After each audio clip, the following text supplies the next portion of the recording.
On a night where Georgia Southern pays tribute to its biggest football legends, Coach Erk Russell and number 3, Adrian Peterson, we welcome you to Paulson Stadium in Statesboro, Georgia for Sun Belt Conference football. Tonight it's the New Mexico State Aggies taking on the Georgia Southern Eagles.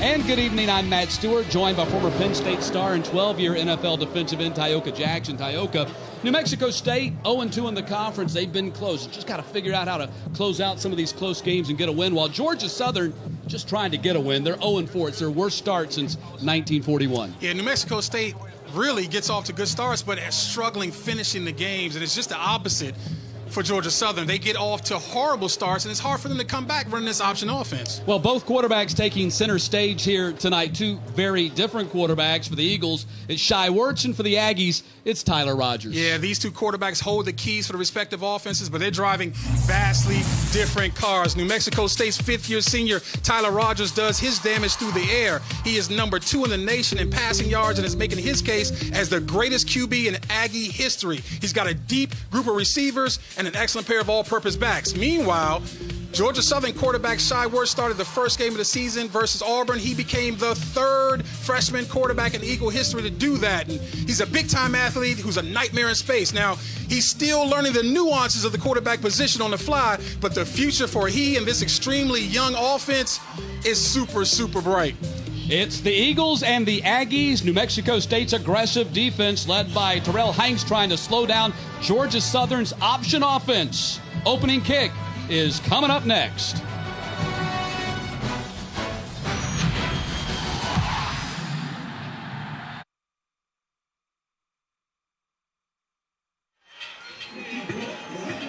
Back at Paulson Stadium, just about set for the opening kickoff. Georgia Southern won the opening toss. They have deferred to the second half, so the Aggies will receive the opening kickoff. 81 degrees, slight breeze, 4 miles per hour, 0 chance of rain. Spectacular October night for Sun Belt football. Georgia Southern leads the all-time series 3-0, winning last year 22-19 in Las Cruces. And the opening kick will sail out of the back of the end zone, and so the Aggies will start at the 25-yard line. Big challenge for the Aggies this week, in the words of head coach Doug Martin: don't let App State beat us twice. Emotionally challenged not to have a hangover from that tough loss last week in Boone. Very important words for a young football team. You know, these tough losses can really stay with you, but he's going to earn his money teaching these young players how to get over tough losses and how to get back and playing good football, because that's what they got to do to beat this team tonight. Tyler Rogers, 16 touchdown passes. That's tied for 3rd in the nation. Jason Huntley starts at tailback, and Huntley's going to pick up about 6 yards on the play. So Jason Huntley starting in place of the injured Larry Rose, who's officially questionable tonight after banging his knee against App State last week. That's a big loss, because Rose is a tremendous back, one of the better backs they've ever had here. He's averaging 6.1, and he was going to be my player to watch, but he's not playing. So the young Mr. Huntley's going to have to carry the load tonight. Rogers going to throw it to Huntley. 2nd consecutive touch for Huntley. And Huntley's going to be brought down at the 30-yard line. Nice open field tackle by Tamarcio Reese as we take a look at the impact players when the Aggies have the ball. We talked about Rose. That's a big loss for this Aggie team. And then for the Eagles, they are so happy to have their guy back, the quarterback of the defense in Moon. They'll need his leadership and playmaking against this Aggie offense all day long. 3rd down and 5 for the Aggies. Aggies, one of the best teams in the nation on 3rd down conversions. Number 2 in the conference, just under 50%. Heavy rush, pass is complete. That's a 1st down to O.J. Clark. And Clark up across the 50 and down to the 48-yard line. Tackled right at the 48. That was Darrell Baker with the stop and a 1st and 10. Georgia Southern went man coverage across the board and had a single high safety. And when you got man coverage, you have better make the tackle when your guy catches it. That didn't happen. 1st down. Jesse Liptrot ended up making that tackle for the Eagles. Short gain on 2nd down, if any gain at all right there. De La Rosa on the tackle on the run by Huntley. Huntley had a huge game last week against App State.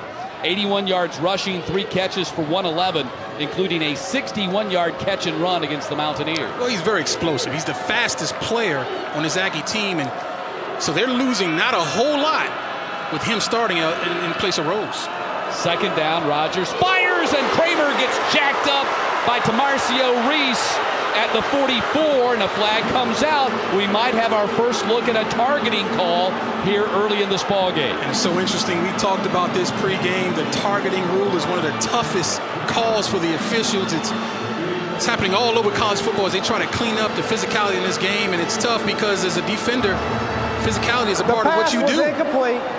First targeting. Number 33 on the defense. The previous play is under further review.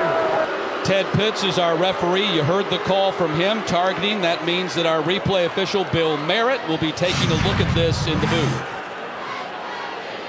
Just a quick slant, and Reese was waiting for it, and I honestly cannot see how you can call that targeting. If you're going to call this targeting, I just don't know how you play defense anymore. I mean, that was not an intent to lower the head and strike a guy. I got the sneaking feeling here, Matt, that may be one of those deals that gets overturned.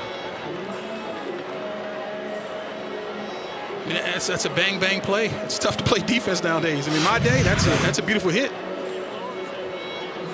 Yeah, in fact, they used to have highlight reels on tackles like that, and it's very difficult because, you know, kids have grown up their entire life learning how to tackle, be physical at the point of the offense and the defense meeting there, and it's hard to call it back, dial it back. We'll see as they take a look at this in the booth if targeting will be the call. And it's the evolution of our game. You know, football right now is sort of, I've said it before, fighting against itself, trying to figure out what's legal and what's not. Obviously, with the health of the players at the top of their mind, and I'm all for that. Let's protect the players as much as possible. But I think that situation is really tough to call targeting because there was no long 5-yard run-up to make a guy, to put your face in a guy's face mask or chest. That was a bang-bang play. He's playing zone coverage. The receiver runs into his zone. He turns and makes a tackle. I just, you know, they may call it targeting, but they need to change the rule if they do. Another look at it right here. This is what Bill Merritt is looking at right now. Certainly, if you want to be meticulous, which they should be, there was a little bit of a drop of the head, a little tiny bit of lowering, but I don't know how you can tackle him without doing that. And that was Jonathan Boone, 13 and not 11, who made the grab for the Aggies right there. Now the question remains, was it targeting on Tamarcio Reese, who is probably their best linebacker? It would be very difficult for Georgia Southern to move or lose their best linebacker here in the opening series of this game. And it was a tremendous hit, so you'll see a jar from the receiver. You see Boone really react to it, but that's football, folks. That's tackle football in the United States of America.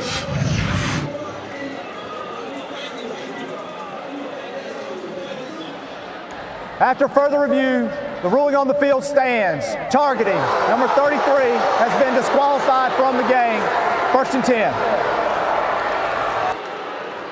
Well, I mean, you got to feel terrible for Reese.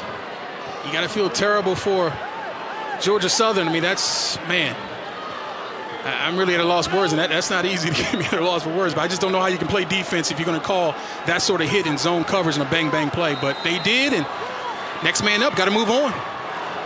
So 1st and 10 for the Aggies. Play action. Rogers under a heavy rush, throws it over here and out of bounds. So they were already, with Joshua Moon still a little bit gimpy, expecting their leader at free safety to be able to play here in this ball game. But now they lose to Tamarcio Reese, their top linebacker. And Rashad Byrd has made his way onto the field to replace Reese. Byrd, the redshirt freshman out of North Augusta. Now 2nd down and 10. Play action again. Rogers fires across the middle, wide open inside the 10-yard line. Big-time catch by Anthony Muse at the 6. And guess who they threw the ball over top of? Their new guy, Rashad Byrd.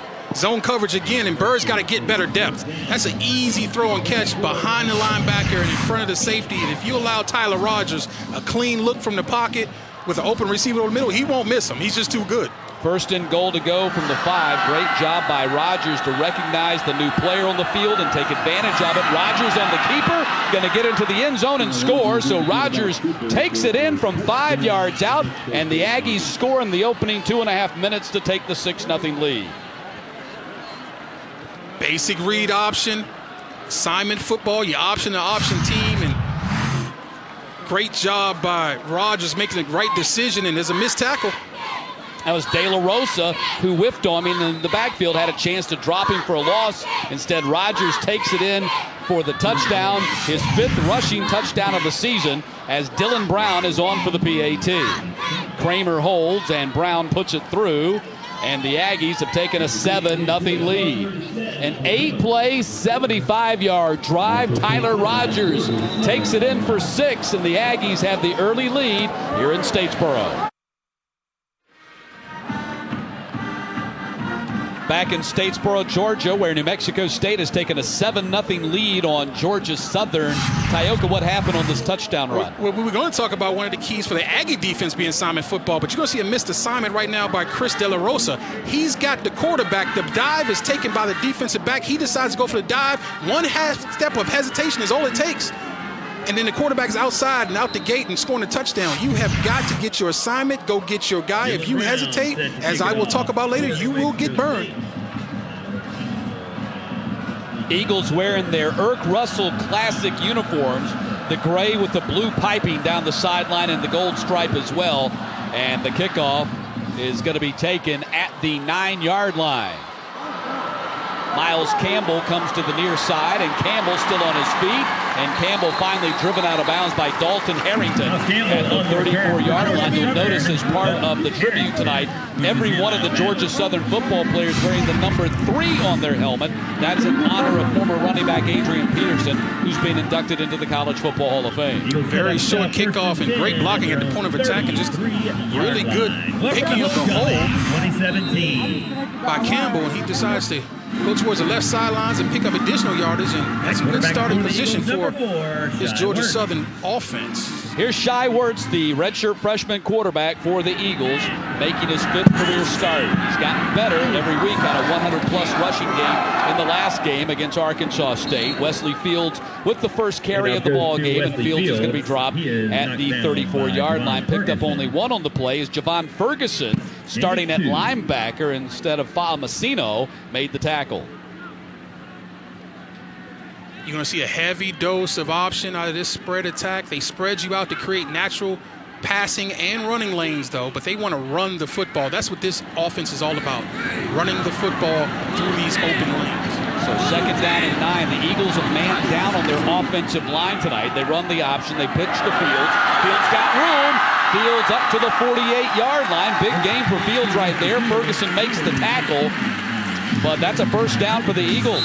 This is not your mom and pop's option offense. This spread option has a lot of different variations off of it. And what I like there, they pulled 2 offensive linemen on that option play to get lead blockers out in front of Fields. And he does a great job of setting up his blocks. You see outside, got a big guy leading them in number 61, Drew Wilson. And great job starting there with a big 1st or 2nd down run, I should say. 1st and 10, they run option to this side. Fields again. Fields picks up about 5 or 6 on the play, down to the 44-yard line as we take a look at the impact players when the Eagles have the ball. Yeah, Ramsby has 34 rushing touchdowns for his career, but only 1 so far. He's the leader of this crowded backfield, and they need him to put the ball in the end zone. And for the Aggies, keep an eye on Dalton Harrington. Shouldn't be hard because he averages 10 tackles per game, which is top 10 in the nation. And that's Ramsby with the run, and Harrington making the tackle on that play right there, down to the 39, as the Eagles pick up their 2nd first down.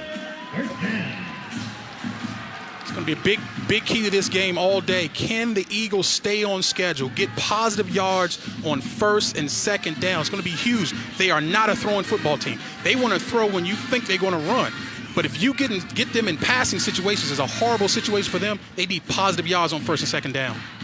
1st and 10 from the 39-yard line. Fullback Ramsby gets the carry. Ramsby lowers his shoulder, picks up about 7 yards down to the 32. LaForce making the tackle for the Aggies. And a big 7-8 yard pickup for Ramsby right there. He had one of his 2 career 100-yard rushing games against this Aggies team back in his freshman year of 2014. Well, Matt, he's averaging 4.6 a rush, and that's pretty doggone good. That'll help you move the chains. Harrington meets Fields before he can get to the stick, stops him at the 30.5-yard line. Dalton Harrington, you mentioned him. He's number 1 in the Sun Belt, tied for 10th in the nation, averaging 10 tackles per game. He's also number 1 in the Sun Belt in tackles for loss and number 4 in sacks. Not the biggest or strongest or fastest, but boy, can he diagnose, break down, and make tackles. And that's what it's all about, playing linebacker. Toss goes to Garrett. Monteo Garrett down to the 29-yard line. He's close to the first down. Just the 6th carry of the season for Garrett, but he had a big 74-yard touchdown run against Arkansas State in their last game, and they want to get him the ball more. Yeah, he's a home run threat for this team. They got a lot of backs. Again, like I said before, it's a very crowded backfield, but every guy has a role. Ramsby's a little bit tougher and a bigger, stronger back. Wesley Fields a combo back. But when they get the ball to Garrett, they're looking for home run plays. Take it to the house type guy is what he is. 4th down, they're going for it. Keeper Wirtz got the first down, and Wirtz lunges forward to the 25. The Eagles 0 for 2 on 4th downs against Arkansas State. Convert on their first 4th down opportunity here tonight. Well, they're one of the worst 3rd down converting offenses in the country. But if you can get it on 4th down, 3rd down doesn't matter too much. But the key to the whole deal is it was 4th and short because they got positive yards early in the series. That's their 7th 4th down conversion this season. That's number 1 in the Sun Belt. 1st and 10 from the 25-yard line. Handoff goes Fields. Big hole for Fields. And he picks up about 8 or 9 yards right there on that play. LaForce making the tackle, but Georgia Southern able to run the ball on New Mexico State here in the first quarter. And the reason why is because they're big guys right now. They're always on the hot seat every single week. Their offensive line has struggled most of the season, and because of that, this team has struggled. When this offensive line dominates the line of scrimmage, this offense is really tough to stop.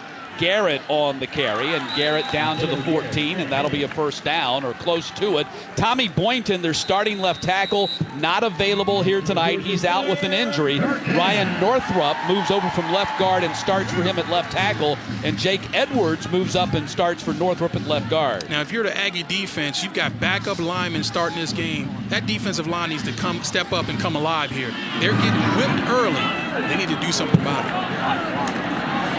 Handoff goes to Garrett again, and Garrett's been stonewalled at the line of scrimmage. No running room for Garrett right there. Will Cox in on that tackle along with Terrell Hanks. Actually lost maybe a half yard on the play. They say that Roy Lopez, number 51, was in on that tackle as well. Sophomore defensive tackle. Tremendous job of penetrating the backfield. Did a swim move. Now, that swim move by a defensive tackle in the run game is not what you teach, but if you do it, you got to go make the play. That's exactly what Lopez did. 2nd down and long for the Eagles. Already picked up 4 first downs on this drive alone. They only average 15 a game. Handoff Ramsby. That's going to bring up a 3rd down and long, as now they're facing what would typically be a passing situation for most teams. Right. And this is the area, or I should say the time in the schedule of the series where it gets really tough for the Eagles. 3rd and long. They're not built this way. They're not built to drop back, read the defense, and throw the football. They're built on throwing when you think they're going to run. Well, right now, pass is really what's called for. It wouldn't shock either one of us if they run the football right here, because again, this young quarterback, you got to really play his confidence and coach his confidence up in this game. On 3rd down, play action. Wirtz got room to run on the edge. Fakes a pass inside the 10, slides down at the 2-yard line. First down for Shai Wirtz, pardon me. Shai Wirtz with the first down. Love the call by Brian Cook, because yes, it's a pass play, but it's a run option on it. Just run the bootleg. He's got one read. If it's there, throw it. If it's not, run the football. And what I liked about the young players, he got down. He's not trying to play superhero. He gets down, slides, stays healthy. Let's play another down. They spotted at the 3, 1st and goal to go. Handoff Ramsby, met at the 1.5. Absolutely love that call on 3rd down. You're going to see a lot of bootlegs in this game from the Eagles, and the Aggie defense has got to have a guy on the outside setting that edge. If not, Wirtz is going to be a torture for them all day long. Brings up a 2nd and goal from the 2 after Ramsby got 1. This is the 14th play of the drive, and Ramsby got in. L.A. Ramsby with his 2nd touchdown of the season and the 35th of his career pulls the Eagles to within a point. Look at the effort by Ramsby. You think he didn't hear what I said? He's got to get in that end zone. Only 1 touchdown's not going to cut it. You're a senior. You're a 5th-year senior. They need your leadership, and that's leadership right there. 2nd effort is what it's going to take to win this game. Nice job by Ramsby and his offensive line. Every one of the running backs for the Eagles, Ramsby, Fields, and Garrett, were high school quarterbacks in option offenses. Yeah. And I think they're going to send this one under review to see if Ramsby got in as Ted Pitts puts on the headset. Whenever they go to review, the first thing you got to understand is what's the call on the field. And right now the call is touchdown. So there has to be indisputable video evidence showing that it was not a touchdown to get this overturned. And let's see what we can see. Well, he was definitely stopped at the 1. But I think his body lean with the 2nd effort got him across. Watch him twist and turn. He's going to get stoned there initially by 2 players, but he's going to spin off the contact and lean that ball over that goal line. That's a touchdown to us. Yeah, and I think the key is what you just said there. Remember that the call on the field is a touchdown, and the 2 replays we saw right there do not provide any evidence to overturn After further review, the ruling on the field stands. Touchdown. That was great initial contact by Terrell Hanks. He stepped up and made really nice contact, but he didn't run his feet, partner. You got to run your feet on contact. If you don't, you can get run over. He actually had help from a 2nd defender. But like we talked about before, Ramsby knows he has to show leadership. 2nd effort is what it's going to take, and he did a great job there. Tyler Bass on for the PAT, 6 for 6 this season. Matt Flynn, the punter, is his holder. And the kick is up and good, and we're tied at 7.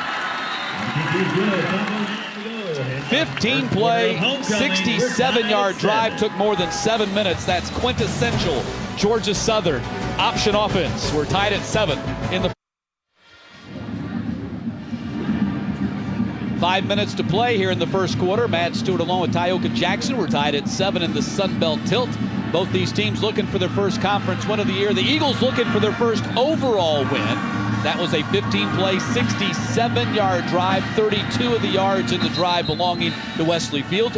L.A. Ramsby took it in. He scored the touchdown. He had 17 of the yards, and Shai Wirtz had 15 of the yards as well. The story for that drive right there for the Eagles was an offensive line. They did a great job of run blocking on the perimeter, but especially also inside. They were able to get a lot of good first down yardage up inside, and that was a problem for them, or has been a problem for them all year. And that's not my words talking, that's Brian Cook saying that. So he obviously has challenged this offensive line, and they're stepping up early. We'll see if they can continue to do it all night.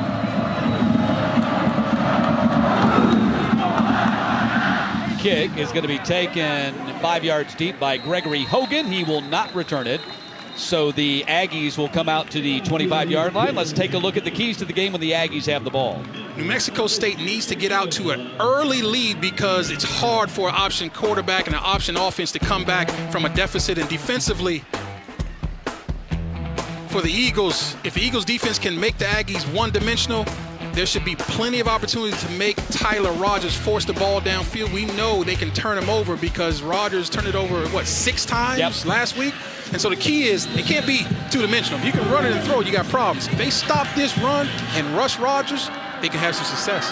1st and 10 from the 25. Remember, the Eagles are already without their top linebacker, Marcio Reese, who was ejected for targeting on the opening possession. Jason Huntley gets the carry for the Aggies, and Huntley's up to the 30-yard line. 5-yard pickup for Huntley. Raymond Johnson making the tackle for the Eagles. We said Huntley was a very capable backup. Very explosive. Look at the jump cut there. Beautiful job. The vision's there. I really like this kid, and I know you love him. He's a very exciting football player. 2nd down. Aggies playing without Larry Rose so far in this game. As Huntley tried to get to the edge and couldn't. Raymond Johnson in on that tackle for his second consecutive play. They really like Raymond Johnson, too, number 92 for the Eagles. Zoe Constantini, their defensive coordinator, believes he's one of 3 freshmen he has on that defensive line with NFL potential. Yeah, and you very rarely hear college coaches talk like that. So once he said it, I was excited to watch him live. He surely shows up on tape with his quickness, and he's doing the same thing here. He's getting in the backfield big time so far. Third down for the Aggies. Rogers has time, fires, complete to O.J. Clark. That'll be a first down at the 41-yard line, 45. R.J. Bird made the tackle. Listen, if this is your first time seeing this Aggie offense, if you do not rush Tyler Rogers, you can forget about it, especially against zone coverage. He's seen everything. There's nothing you can show him he hasn't seen. He's a fifth-year senior. I mean, there is no zone coverage that's going to confuse the guy. No rush, that's a problem. That was Rashad Bird making the tackle for the Eagles. He's the guy that's replaced Reese out there defensively. Deep, it's caught, wide open, and there goes Hogan for the touchdown. Hogan got behind Murray, the safety, and a long touchdown pass for Tyler Rogers, and the Aggies are back on top 13-7. My goodness. You got to love Rogers. How many times have you seen quarterbacks in this situation where a guy wide open underthrows it woefully, has to make his guy stop? Not here. Rogers will burn you if you're going to give him wide open receivers and no rush. That's just the way it is. This guy's been doing it for too long. He's moving up in the all-time passing yards for a reason, and he might leave this game as the #1 passer in all of America the way things are going right now. Dylan Brown out there for the PAT. Kramer gets the hold down, and 14-7. 59-yard touchdown pass for Tyler Rogers. It's his 17th touchdown pass of the season. Greg Hogan on the other end, his first touchdown catch of the year, and the Aggies have a 14-7 lead.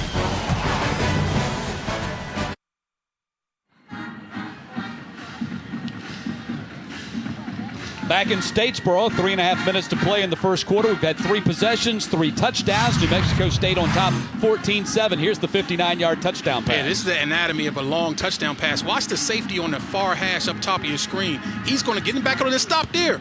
You got to stay in your back pedal. He misread the route. It was a beautiful route, really, a post route that made the safety turn his hips. And when he turns his hips, you get even. You are leaving. That's a beautiful throw, great route, and bad technique by the safety, R.J. Murray. This is like a tennis match. Whoever gets their serve broken might be the team that loses here. It's 14-7 so far with 3.5 to play in the opening quarter. Another short kick, and Campbell comes up to the 12 to take it. And Campbell fires through a hole up across the 40 and out to the 44-yard line. LaForce making the tackle for the Aggies, but another nice return. Aggies have really struggled with their kickoff coverage this season. They are number 11 in the conference, 121st in the nation. It all starts with the short kick, and then this beautiful blocking at the point of attack, really. I mean, it's just straight ahead running, nothing cute at all. Just getting a hat on a hat, and he's running hard and breaking tackles. Talk about Miles Campbell, but they've got to find a way to kick that ball deeper. I mean, you catch that football around the 12-yard line, 15-yard line, that's a problem for your coverage team. First and 10 from the 44. Good field position for the Eagles as they begin their second possession. Wirt's going to throw the ball. It's complete to Campbell. Campbell, who just had the kick return, gets across the 50 and down to the 43-yard line and a first down. I like what Campbell's giving them. He's giving them all-purpose yards with the return game, and now catching the pass, and you can just see with his body language, he's running with physicality. He's not very big, 5'6", 165 pounds, but he doesn't care. Watch him attack the defenders and get more yardage for his offense, and what they're doing is just they're doing a great job of protecting this freshman quarterback, making easy throws, and his guys are making plays for him. He's a fifth-year senior. He's already graduated from Georgia Southern and a nominee for the American Football Coaches Association State Farm All Good Works team. Handoff goes to Ramsby. No running room for him that time as Arrington makes the tackle for the Aggies. Arrington had nothing of it there. I mean, if you run the ball inside, you've got to get number 31 blocked. It's just as simple as that. If you don't, he's going to ruin your inside running game, and that's exactly what happened on that play. Frank Spaziani is the defensive coordinator for the Aggies team, former Boston College head coach. Says Harrington is a guy that's not the best guy physically, but because he does so much homework, he can react quicker than guys who just go out there and react. Yeah, don't give me a guy who runs 4.5 but plays like he's 4.9. I'll take the 4.9 guy who plays like he's 4.5 because he's playing it from the neck up. Handoff goes to Fields. Veen gets him on the ground as we take a look at the keys to the game when Georgia Southern has the ball. The Eagles must sustain long drives in order to win this game. Third down efficiency is going to be key. And then for the other side, it's just basically going to be defending the option. It's assignment football, folks. The Aggies defense must know who they got and go get them without hesitation, or they'll get gashed. And we saw earlier this Eagle defense hesitate and get gashed on that running play for the touchdown. It's 3rd down and 7. Wirtz fires it over here, missed his man. Obi Fortune was his intended target at the 35-yard line as the Eagles failed on 3rd down right there. Let's see if they go for it. It's 4th down and about 7, though. It's a long 7, and I don't know that you want to give the Aggies a short field here, Tyoka. I think you want to pin them and try to get the ball, force a turnover down here. Well, there's no question. You got to play the field position. I mean, you got to kick the ball and try to get that ball inside the 5. Don't give them any short fields, really. That would be a mistake and be a momentum burst as well. That last play, Terrell Hanks came in with a great pass rush and just blew that play up right from the start. Jaden Wright is deep for the Aggies. Flynn with the high kick. It's going to hit at the 4. The Eagles have a chance to down this one inside the 5, and they will. Nice punt by Matt Flynn, who averages just under 41 a kick. He made that thing bounce up and down at the 4-yard line. That's a big play. I mean, how many times have you seen punters just kick the ball mindlessly right into the end zone? That's a great job of making that ball bounce and stick just like your 9-irons do in the fairway, right? I mean, I'm sure Not quite. No? Okay, sorry, wrong guy. But no, great job there. Get that ball inside the 5, and we'll see how the rest of the series goes. But that's something that coaches will be highlighting tomorrow as a potential big play that just won't show up on the stat sheet. 4th kick inside the 20 for Flynn this season. Now the Aggies start from their own 4-yard line, leading 14-7. Nothing doing for Huntley. Still have not seen Rose. Huntley lost a couple of yards on that play right there. Ty Phillips, their defensive tackle, made that stop right there. They really like this kid, too. He played offense last year. That's right. And he's done a great job since they moved him to that side of the ball. And he got some help on that play by Rashad Byrd as well, who we know is filling in for Reese. Play action. Ball is caught in the back in the end zone by O.J. Clark, and he runs it out of there up to the 8-yard line. Very dangerous play as they run a screen to O.J. Clark, and he's going to be close to a 1st down. Yeah, he's a very quick player. They love to get the ball in space to him, and almost too tall, but he used all of that 5'7" frame to jump up and go get it. Pretty good defense, though, to react to a guy who's that quick and not let him turn the corner. No, it's going to be 3rd down and 7. I thought he got more than that. So it's a long 3rd down coming up for the Aggies right here at the 8-yard line. Man coverage again. No safety in the hole. Quick fire and dropped. Huntley crossing route would have had the 1st down. He dropped it, and now the Aggies have to punt out of their own end zone with 17 seconds to play in the quarter. Yeah, I mean, there's no excuse for that. That's an easy catch, an easy 1st down. Right now we see the early game plan from this Eagle defense is to play man coverage across the board. They obviously feel like they can lock up the receivers and get that pass rush home. Well, right now I've seen receivers running open. Just that time, Huntley dropped the football. Theisler on the kick for the Aggies. The sophomore averaging 39.7 a kick. He's about 8 yards deep in the end zone. Rugby-style kick. Going to hit at the 39. Campbell's going to slide under and take it at the 48-yard line. Crowd wanted a flag, thought there had been some unsportsmanlike conduct right there. The officials keep the flags in their pockets. No, there's no flag there. Now, if that was a quarterback, yeah. If he was sliding, now he becomes a protected player, and that's obviously would be a flag. But on a punt return situation, no. And what I like, though, Miles Campbell, what he did is he went up and fielded the ball, and he saved yardage for his offense. Yep. You see so many players allow that ball to bounce and continue to bounce and get away from it, and they'll lose up to 15 to 17 yards. Great job. Again, another hidden big play, just like the punt was down the inside the 5. That's a hidden big play for Miles Campbell, saving field position for the Eagles offense. They're now starting this drive on the plus side of the 50. 11 seconds to play in the quarter. Third possession for the Eagles. Toss goes to Fields. Fields across the 45 to the 40. He may go. Fields down the sideline. One man to beat. He'll get to the end zone and score.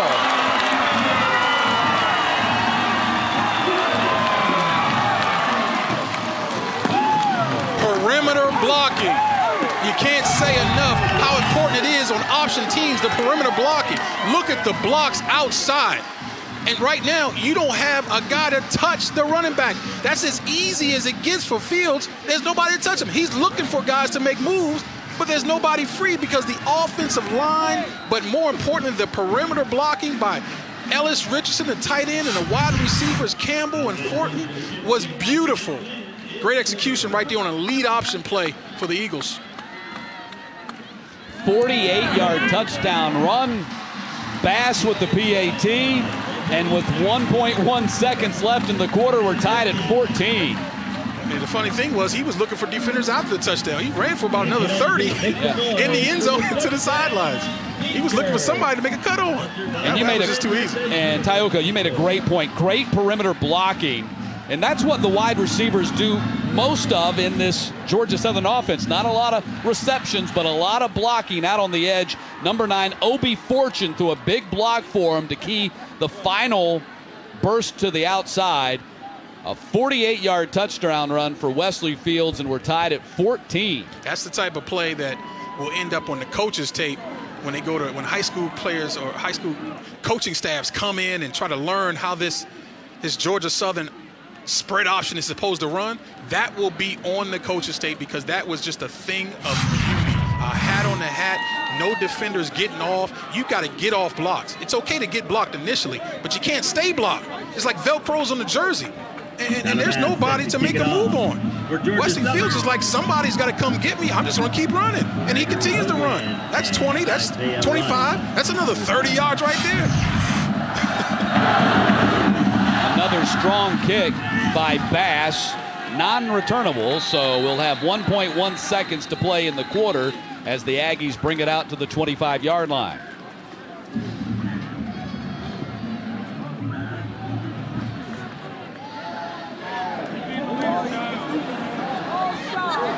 I think a big key so far has been the drive start average.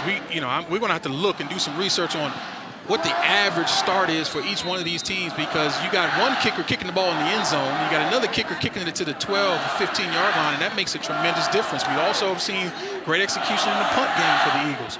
That set up that whole series series there was set up completely by the ball getting down inside the 5 on the punt.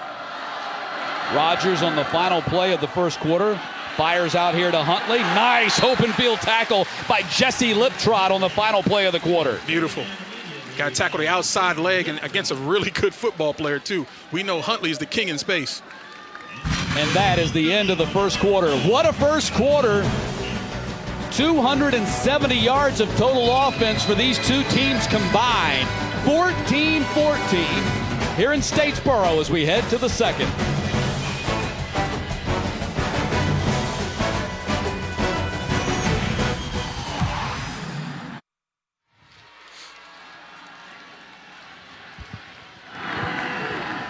And there's a look at Adrian Peterson between quarters here, elected to the College Football Hall of Fame, the all-time leading rusher in Division I history as we start the second quarter, and two big stops by the Eagles on defense. That was Monquavian Brinson there.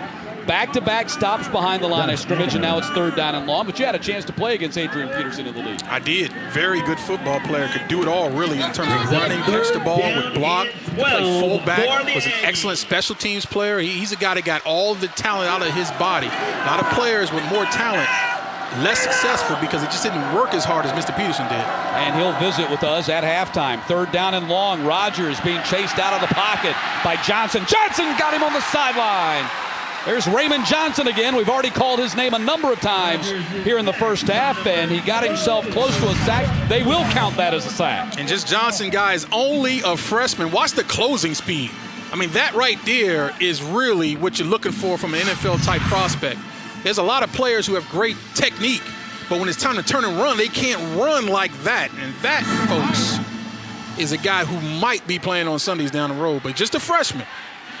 Deisler stands at his 3-yard line to kick, and Campbell at the 45. And the Eagles are winning the field position battle right now. No question about it. I mean, the drive start average alone we'll talk about. Long punt this time. Campbell has to go all the way back to the 29 to get it. Let's see if he can get a wedge to run behind. Nope, not going to find anything there. Wright trying to strip him of the ball as he made the tackle at the 30-yard line, and that's where the Eagles will be when we get back. Opening minute and a half of the second quarter. We're tied at 14 here in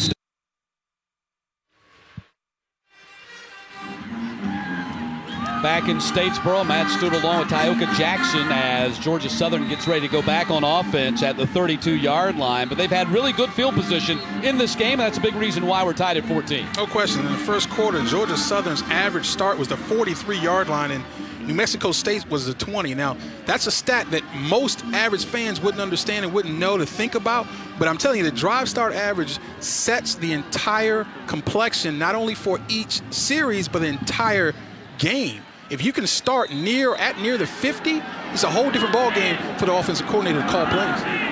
First and 10 for the Eagles here early second quarter. Wirtz on the keeper, and Wirtz going to go down at the 35. Just a 2-yard gain right there. Harrington involved in that tackle along with Javon Ferguson. I think it's interesting that they've made the change at Mike linebacker here tonight with Javon Ferguson starting at Mike linebacker instead of Louis Famasino. This is the lineup they used against New Mexico when they beat the Lobos 30-28. New Mexico runs a similar offense. That's right, and you can't have just a box guy. What Louis is a guy that plays in the box and is really physical between the tackles, but this offense will stretch you on the perimeter. You got to have a little bit quicker guy to go outside and make plays for you. Second down, high snap, Wirtz brings it in, going to run some option here and keep it, and Ferguson, who we were just talking about, made the stop right there at the 35-yard line. No gain, and a third down and long coming up for the Eagles. Ferguson had help from the outside as well. The defensive line are going to have to continue to get pressure or penetration upfield, I should say, in order to slow this offense down, and that's a great job against the option, and that's the type of play you need on second down because it sets up the Eagles for third and long, and that's a problem whenever you get the Eagles in third and long. Now, you still may get a run, but it's a lot harder, obviously, to run the football for 8 yards than it would be for 3 and 4. Eagles are 1 for 3 on their third downs in this game. For the season, 21%, which is last in the nation. Wirtz, keeper, going to go down. This is a 3-and-out for the Eagles. Yeah, see, that's what I'm talking about. They don't want to put Wirtz in a situation where he has to drop back, read an all defensive secondary under pressure. That's not his strong suit. His strong suit is getting on the perimeter, run pass options, and literally just running football with design running quarterback plays. So when that schedule gets off for them, third and long, that's a problem. Great job by New Mexico State to step up, play great defense on the first and second down, and create third and long situation. First 3-and-out for the Eagles offensively tonight. Snap goes back to Flynn, and he booms it out of there. Wright has to retreat all the way back to the 17-yard line. And Wright not going very far. 5-yard return. They finally push him out of bounds back at the 20. They'll spot it at the 22, and that's where the Aggies go back on offense again. Georgia Southern very consistent defensively in giving the Aggies poor field position. They've been averaging around the 20. Well, right now, if you're the Aggies, you got to say we're still one of the better offenses in all of college football. Right now, we have not played our best, and it's still a tie ball game. We need to start executing the way we do every single week, and we can take control of this football game on the road. I think it starts with the run, though. So far, Georgia Southern has done a really good job, save for maybe that first drive, of stopping the run. We talked about that being the key, keeping it one-dimensional. I think New Mexico State has to run the football instead of their play action pass. First and 10. Rogers fires, and it's complete, and bobbled. Hogan lost the ball, and let's see, are they going to rule that it's Eagles' ball? No signal from the officials just yet. Hogan caught it, coughed it up, but was he down? The officials have not yet signaled. And now they signal Aggies ball.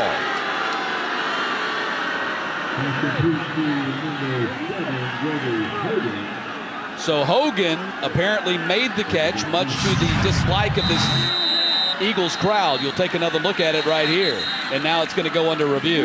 Of course it is. That ball is, no. Well. The ball was loose. Yeah. He didn't have control of it on his way down, but it looked like when he hit the ground, he still had his hands on it, and possession changed after his back was on the ground. I think initially we have to make sure that it was a completed pass first. I mean, that's the first thing they're going to look at. Was this an actual completed pass? And then after that, was it a possession and then a fumble after? So let's take a look at this review. I think it's clear. He is losing possession on his way down, but he's on his back when he finally loses possession all the way. That's right. Now, that is a catch. That's first and foremost. And he's got it. And then it's taken away when he's already on the ground. But did he ever have possession is the key. I think it was certainly a catch. Now, that ball starts to move around before he hits the ground. It's now anybody's football. And there's completely clear to me that he catches the football and makes a football move. Watch the catch and then turn the run. See, at that point, he puts it away. That's a catch. Now, the ball's starting to come out. And it's never secured until they are all on the ground. I think you're right. Georgia Southern football. I think Monquavian Brinson, who came up with it, came away with the turnover. That will be, I think, a forced fumble officially and a fumble recovery. And what a tremendous play, though. Right? I mean, to bat that ball out while you're making the tackle, that's the type of effort that is going to take to get rid of an 0-4 start. Yeah, this Eagles defense forced 5 takeaways against Arkansas State in their loss 2 Wednesdays ago, 43-25, which is kind of amazing in itself that they had 5 takeaways and still lost by a couple of touchdowns. Yeah, I don't know if I've ever heard of a stat like that. But again, there's the catch. He puts it away, so that's done. It's a catch. Now that ball's moving around. And so whoever can secure it at this point, it's going to be their ball. Yeah, you're right. I think Monquavian Brinson clearly was the one who controlled it at the 32-yard line. We've certainly given Bill Merritt, our replay official, who visited with us before the game, we've given him a workout here in the first half. Yeah, but back to that last week for the Eagles. I mean, you go for over 500 yards total offense. You run the football for over 300 yards, and you get 5 turnovers and lose the game. Now, I don't know. You know, we got a crack staff here. Chris is our stat guy. I don't know if that's ever happened where a team has done those things and still lost the football game. Well, you see Tyson Summers there trying to fire up his troops while they take a look at this play to see if the ball is going to change possessions here. Second season, 5'11". He really believes this team is going to win a lot of games. Their mantra the last couple of weeks is just keep pounding the rock. Yeah, you got it, and that's about building a belief. You got to believe that if I keep swinging as hard as I can at that rock, I may not see the cracks, but they're happening internally, and eventually on swing 100, maybe 250, this thing is going to break apart, and that's exactly what they're going through right now. These growing pains, an 0-4 start for a young football team, and we're talking about one of the youngest in college football. A young football team like that, it's going to pay dividends next year and the year after and the year after that. Only 8 seniors on the roster, which is the fewest of any FBS program in the nation. And it looks like Ted Pitts has reached a decision. After further review, the offensive player never possessed the ball. The defensive player did prior to touching the ground. The ball's intercepted. First and 10, 37-yard line. So the Eagles take over at the 33-yard line. I think it's clear. I think that's the right call. Yeah, me too. I mean, that's a catch, no question. Now he tucks it and starts to run, and what a great job of knocking that football out by Brinson. I mean, that's why you teach it. You secure the tackle with the left, or the right arm, I should say, and back the ball out from behind with the right arm, just in case you don't miss it. You can still make the tackle. That's a beautiful NFL-type play by Monquavian. First and 10 for the Eagles. A chance for them to take their first lead of the game on this possession. Tied at 14. Alert for play action pass. Instead of a handoff to Ramsby, and Hanks was the first guy to hit him. Ramsby picks up just a couple of yards on the play. I mean, you're right. I was getting ready to say, typically on a play like that, turnover, take a shot at the end zone, but this is Georgia Southern. And I'm okay with that. But remember, keep pounding the rock. That's right. And it's working. So, keep it simple, stupid. So second down and 8 from the 31. Fields and Ramsby lined up behind Wirtz. And Ramsby gets it again, hurdles a man, and goes down to the 22. LaForce grabbed him in the air and held on for dear life. That's going to be close to a first down. It is a first down. Give a lot of credit to this offensive line, and I love the way Ramsey's running this football. And look at this here. I Man, that's a guy who really cares. He's a senior. He doesn't want to go out like that. 0-4 is not what he was looking for. He didn't sign up for that. But instead of talking and griping about it, he's coming out and being a man of action, and I really, really respect that. Now, again, if you are New Mexico State, the defensive line has got to come alive. They're playing against backup players up there, guys who aren't playing in the same position they practiced just yesterday. You got to come alive and make some plays. Ramsby, third straight carry for L.A. Ramsby as he gets down to about the 18-yard line. 8 first downs already for the Eagles in this game. Remember what I said earlier, they average only 15 a game, so almost half that number, and we've only played 20 minutes. We talked about how slow starts have really shot them in the foot all season. Not here. They've gotten off to a great start, and you can see it's lifting the confidence of the entire football team. I mean, even the sideline, they're really into it. Ramsby comes off the field. The handoff this time goes to Wesley Fields. Bounces off a man and down to the 10-yard line. First down carry for Wesley Fields. I saw Curtis Rainey, the starting center, number 75, just dominate the guy across from him. I mean, he blocked that player until the whistle was blown. I believe that player was number 51, Roy Lopez. So if your center is controlling the nose guard by himself, there's going to be room to run up inside, which was a key to this ball game. They fire the ball out here. It was tipped. Campbell catches it anyway. And Campbell, nothing doing, gets stopped at the line of scrimmage. That ball was tipped on the pass out to the edge. And fortunately for the Eagles, it didn't get intercepted or fall incomplete. Excellent job of rallying to the football. Zone coverage is being played, and when that ball is thrown in front of you as a zone defender, you have to come up and make the tackle with leverage. Yeah, that was Hanks. No, I thought he did. It was just a wobbly pass. Yeah. Just not a pretty pass. So second down from the 10. Wirtz keeps it this time. He goes down. Great penetration by Harrington that time. Makes him cut back into the defense, and he goes down quickly. That's exactly right. That's one of those things where you get a factor grade. You didn't make the tackle yourself, but you were a big-time factor in creating a tackle for someone else, and penetration will kill every type of running game known to man. Georgia Southern now at 12 minutes and 3 seconds of possession, nearly double the time for New Mexico State. But that's pretty much typical Georgia Southern anyway. They are number 1 in the conference, over 34 minutes time of possession on average per game. But now it's a third down and goal from the 9-yard line. And timeout's going to be called by the Aggies.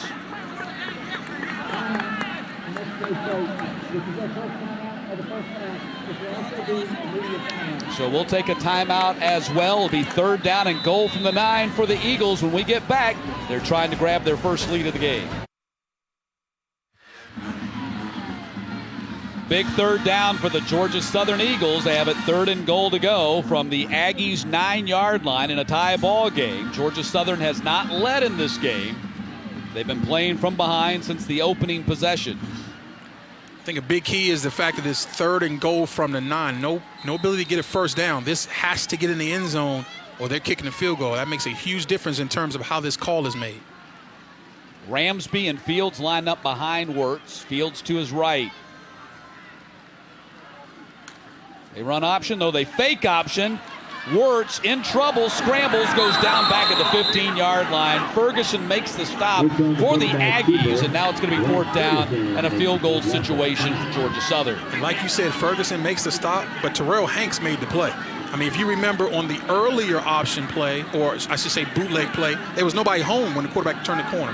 Right there, Terrell Hanks did a great job of not panicking, keeping leverage, and turning the ball back, and young Shy Wirtz had nowhere to go. Tyler Bass will attempt a 32.5-yard kick from the right hash. He's 3 of 6 on the season with a long of 43 in the loss against New Hampshire. The kick is on its way, and the kick is good, and the Eagles have their first lead of the game on the field goal by Tyler Bass. So even though Georgia Southern fails on the third down and goal, they're still able to get 3 points out of it and take the lead. Yeah, keeping the game close is uber important for them because they do not want to get out of character in what they do offensively. They want to continue to run the football. They want to continue to possess it, run clock, shorten the game. You can only do that when the game is in a tight sprint situation in terms of the score. 3-point lead is perfect for them. Now, if this game gets away from them, that's when they step out of character, and that's when things begin to snowball. Now, on the other side of the football, I still think if you're New Mexico State, there's no need to panic. you've got guys running wide open who are dropping the football and fumbling the football. They have not been stopped if you're an Aggie fan. You think right now my team has not been stopped offensively. We've only stopped ourselves with stupid things, turnovers, a couple drop passes. These things are all correctable on the sidelines. Keep doing what you're doing. You're going to move the football and score. That was a silver lining situation really for both teams. The Eagles got their 3. The Aggies held them to 3 after the turnover there at the 28-yard line. Great point. Georgia Southern still looking for their first win of the season, one of 5 FBS teams that are still winless. Baylor, UTEP, Charlotte, UMass, and Georgia Southern. They're trying to change that one here tonight. This will not be returned as the Aggies again will start at their 25-yard line. Yeah, I was going to say the same thing. The story has not changed. The Eagles are kicking the ball in the end zone. There is no return game so far to speak of. And conversely, the other way, they're kicking it short. Yeah. Great field position starts every single possession for Georgia Southern. There's no doubt. Kick coverage has been big here in the first half of this ball game. Eagles with great kick coverage, limiting the Aggies to no return, while the Aggies kicking short and the Eagles getting great field position because of it. So Aggies back on offense from their 25. Heavy rush, and Rogers has to get rid of it. Again, it was Raymond Johnson breathing down his neck. And listen, I'm not criticizing Tyler Rogers because he had a guy right in front of him, but if he was somehow, some way, saw Jason Huntley leak out of that backfield, Huntley would still be running right now. There was nobody there. They went all-out blitz. The coverage was blown on the back out of the backfield. I guarantee you, Doug Martin, the offensive coordinator, will remember, or I should say the head coach and offensive coordinator will remember that play and come back to it later on in a blitz situation. And again, the Aggies playing without their all-conference running back, Larry Rose. He has not made an appearance here tonight. He's been bothered by a sore knee. Rogers dancing in the pocket. He's being chased by Cooper this time, has to throw it away. So again, great pressure from Georgia Southern. Eagles doing a really good job with their front 4 of bringing pressure. We talked about if they knocked out the run, they could force Rogers into some tough situations and mistakes. The pressure right now has been the story of the game when Rogers has stepped back. Everywhere he looks to turn, there is an Eagle in his face. Now, they have not stopped the run. For some reason, Doug Martin has gotten away from the run, and I think that's been a problem. 3rd down and 10.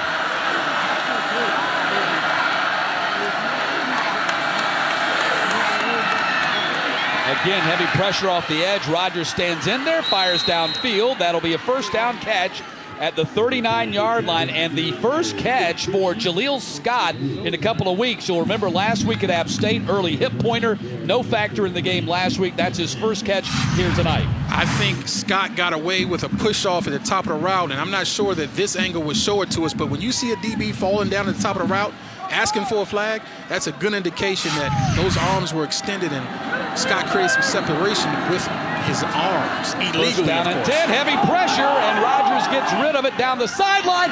Scott made the grab, but I believe he was out of bounds. I think he went out of bounds and came back in. That's what the officials have ruled on the sideline. What an effort. What an effort to lay off of that ball. He certainly was out of bounds. It won't count, but wow.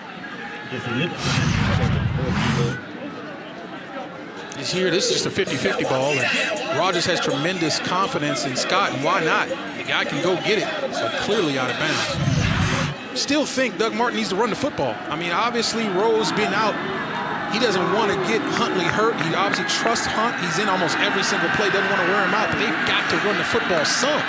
Empty set. If they're running it here, it's the quarterback. Rogers firing across the middle, caught wide open in stride. Huntley down to the 21-yard line, and again we see the great quickness of Jason Huntley. Darrell Baker finally gets him down inside the 25. And Baker had no chance. This guy's too explosive. You can't ask a linebacker to cover him one-on-one. That's just not going to happen. The guy's too good. He's too fast. He's too quick. He's got great hands. 1st and 10 for the Aggies at the Eagles 21. Huntley did this against Arizona State in their opener, which they lost 37-31. He had 128 total yards of offense, rushing and receiving against the Sun Devils. They fake the handoff to Huntley this time. Rogers fires and incomplete. Man broke open at the goal line. That was Aganon.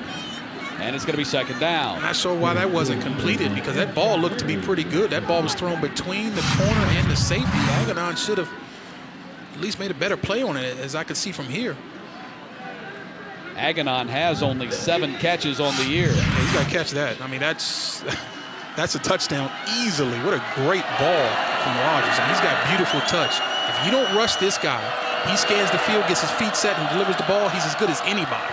5.5 to play in the first half. Heavy rush comes from De La Rosa. He gets rid of it to Huntley, and Huntley scrambles forward to the 11-yard line. De La Rosa was bearing down, and now a flag comes out late.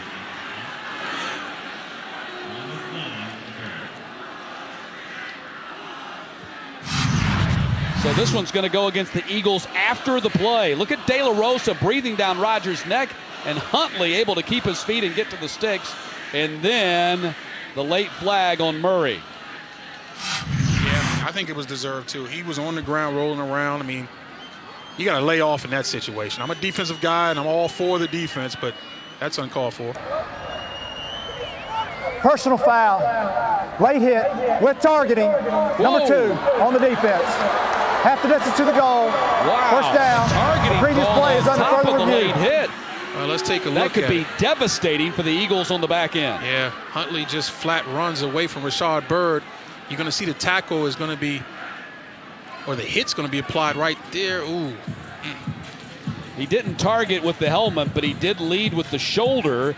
And remember, with the rules saying a defenseless player, this leaves it open for a possible targeting, even though he didn't hit him with the crown of his helmet. I think where he made contact was up high up on the head, neck area. Above the shoulders. That's right. And that brings the targeting into play, as well as the fact that he's defenseless. He's rolling around on the ground. Correct. So this could be a devastating second targeting ejection for the Eagles among their starters in the linebacking and the defensive backcourt. It was completely unnecessary. This is not the NFL where a guy can get up off the ground and run. This is college football. When a player with the football hits the ground, the play's over. Yep. So even if he had not hit him in the head, it would have been a personal foul just because you hit the guy unnecessarily. The play is over when a ball carrier hits the ground, period. End of play, end of discussion. So just a bad mental mistake right there. Eagles have already had Tamarcio Reese ejected for targeting on the opening series, and now R.J. Murray, the fourth-year junior strong safety, could be headed out of the game as well. And Murray's too good for that. He's played too long. He's the second leading tackler on the team. He's played a lot of football in his career. They need him. They can't afford to do things After like further review, the targeting is confirmed. Number 2 has been disqualified. Wow. So Tamarcio Reese and now R.J. Murray have been ejected. And you see Tyson Summers going off on our referee, Ted Pitts. I'm not sure why. I mean, I know he wants to show fire to his team and have that back, and that's probably the reason. But I think when he calms down and watches the film and sees exactly what happened, he'll realize that really R.J. Murray put his team in a bad position. Well, the point is well made by you. There's no need for any contact. It's not the NFL. Guy can't get up and run. He's rolling around. He's down already. Yeah, it's just a selfish play. He wants to make a hit and be physical, but you're putting your team in a bad spot because they need you on the field. First and goal to go for the Aggies. They try to retake the lead here. Jump ball. Jaleel Scott, the intended target, got locked up with Liptrot. No, that was Vildor instead. Kendall Vildor in the coverage, and it's going to be second down. A lot of contact, a lot of hand fighting in those 50-50 balls. Just a fade in the back of the end zone, and they're not completed with high propensity just because it's a tough throw without a lot of room. And the extra defender is all that white sideline. Second down. Rodgers looking to one side and now the next. He's in trouble. Gets rid of it and throws it up for grabs, incomplete. Dangerous throw. Very dangerous. He's lucky that ball was able to get out of bounds. Huntley came back and was trying to make the grab and bail him out there. Now it's going to be third down. And this is what you call initially a really good job of coverage, but then watch the jailbreak. I mean, you got everybody coming. He's running out of it for his life, and he was not out of the pocket, so he had to find a receiver to throw it in that direction. And then again, they are fortunate that ball wasn't going the other way. Deshaun Cooper, the fourth-year junior defensive end, brought the pressure off the edge, and now it's going to be third down and goal with 4:52 to play here in the second quarter. Coach Constantini really railed on his defensive line and their ability to rush the pass. I've been very impressed with the amount of guys they've been able to rotate in and get after Mr. Rogers.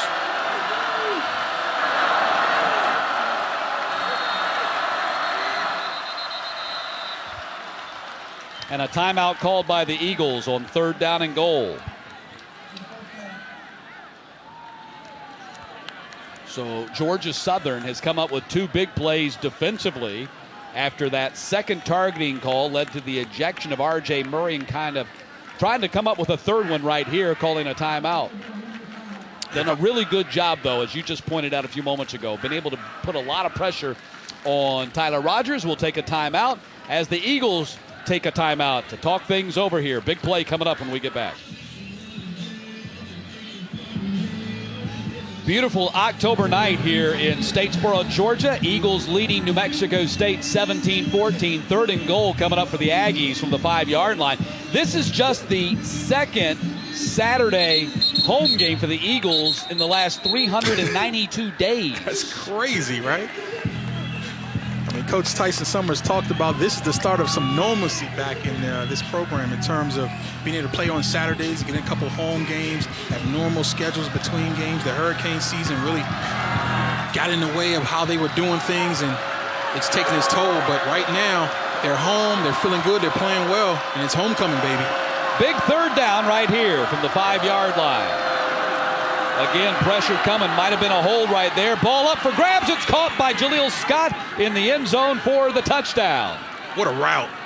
What a route by Scott. I thought they could have called a hold there on the edge. Looked like they got a piece of the defender as he was about to beat him. Watch this. Oh, yeah. That's a little hold. No question about it. Didn't drop the flag, though. The Aggies get a break as Scott catches the touchdown. And New Mexico State goes back on top, 20-17.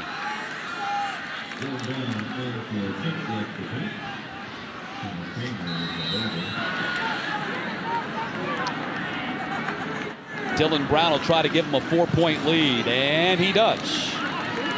So a 5-yard touchdown pass makes it 21-17. Great job by Scott, faking the inside and running a beautiful corner route. Was cleared out by the other receiver, kept his feet in bounds, did not panic with the ball in the air, slowed down, caught the ball, got his feet down. Great execution, and just another beautiful ball by Rogers. And Scott, his Sun Belt leading 6th touchdown reception of the game. He came into the game tied for 12th in the nation in touchdown catches. He's number 2 in the conference, averaging 90 yards catching per game. Number 3 in the conference, averaging just under 6 catches per game. Did not play last week, or did not play much last week because of a hip pointer. They really missed him, but his 6'6", 215, real big factor for this team, especially in red zone play. No question. He's a red zone threat coming off the bus. And again, the guy averages 15 and a half per catch. He got 174 receiving yards against Arkansas.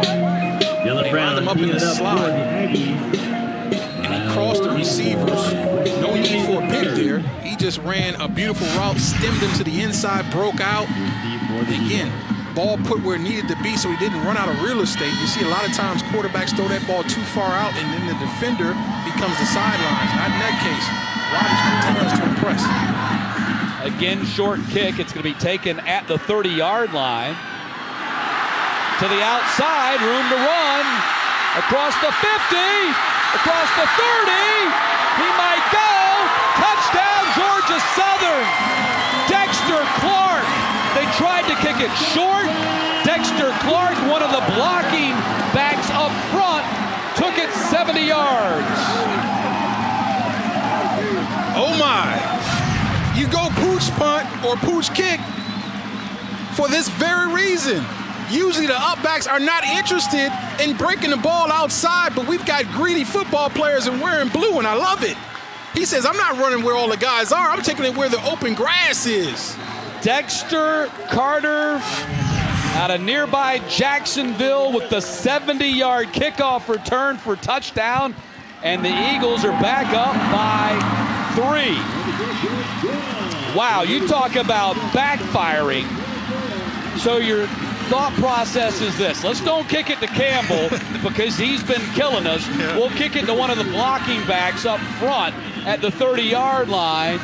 and Dexter Carter blows it up in their face with a 70-yard kickoff return for touchdown. The interesting thing is, I don't think it was really Campbell that was creating the problems. It was the inability for the kicker to get the ball to the end zone. So I don't think that it was just Campbell's unbelievable speed and quickness that is creating this situation. So I don't think a pooch kick was really warranted. And obviously, when you kick the ball, sky ball like that, you're asking for hang time, you're asking for coverage. Right there, the coverage got out of their lanes. You need a contained guy on the outside. The coverage converged, lost lane integrity, and Dexter Carter said, thank you very, very much. I believe that's the first time that Dexter Carter has touched the ball the entire season. Well, his average is good, right? I mean, 70 yards per kick return. And a touchdown and per touchdown. Wow, how about that? Dexter Carter, unlikely hero here for Georgia Southern to give them the lead right back at 24-21. And New Mexico State with some serious special teams issues to try to iron out. Gotta love this Sun Belt, huh? Again, a great kick. You see the difference in the kickoffs. Dylan Brown and his inability to get it into the end zone for the touchback, and Tyler Bass with his consistent ability to force the touchback. That's right, and you can't blame Dylan Brown on that one, though. I mean, that was just a sky ball gone wrong because the coverage let him down. No doubt. I mean, that there's no excuse for that. Yeah, you cannot allow the coverage team to lose lane integrity like that. They stay in lanes and work on that for a reason. The field has to be defended. You can't converge and bunch up, because if you do, and you got somebody with some quickness and some vision, like Dexter Carter obviously has, he's going to make you pay. And now, if you're the Eagles, you got to figure out how to get Dexter Carter the ball all the time. Rogers, time, trying to get it all back, going for Scott, contact, catch is made. Scott was being held down the sideline. He still made the grab. Boy, this Scott is something else now. Like you said, he's 6'6", 215 and a red zone threat, but he's good in the open field as well.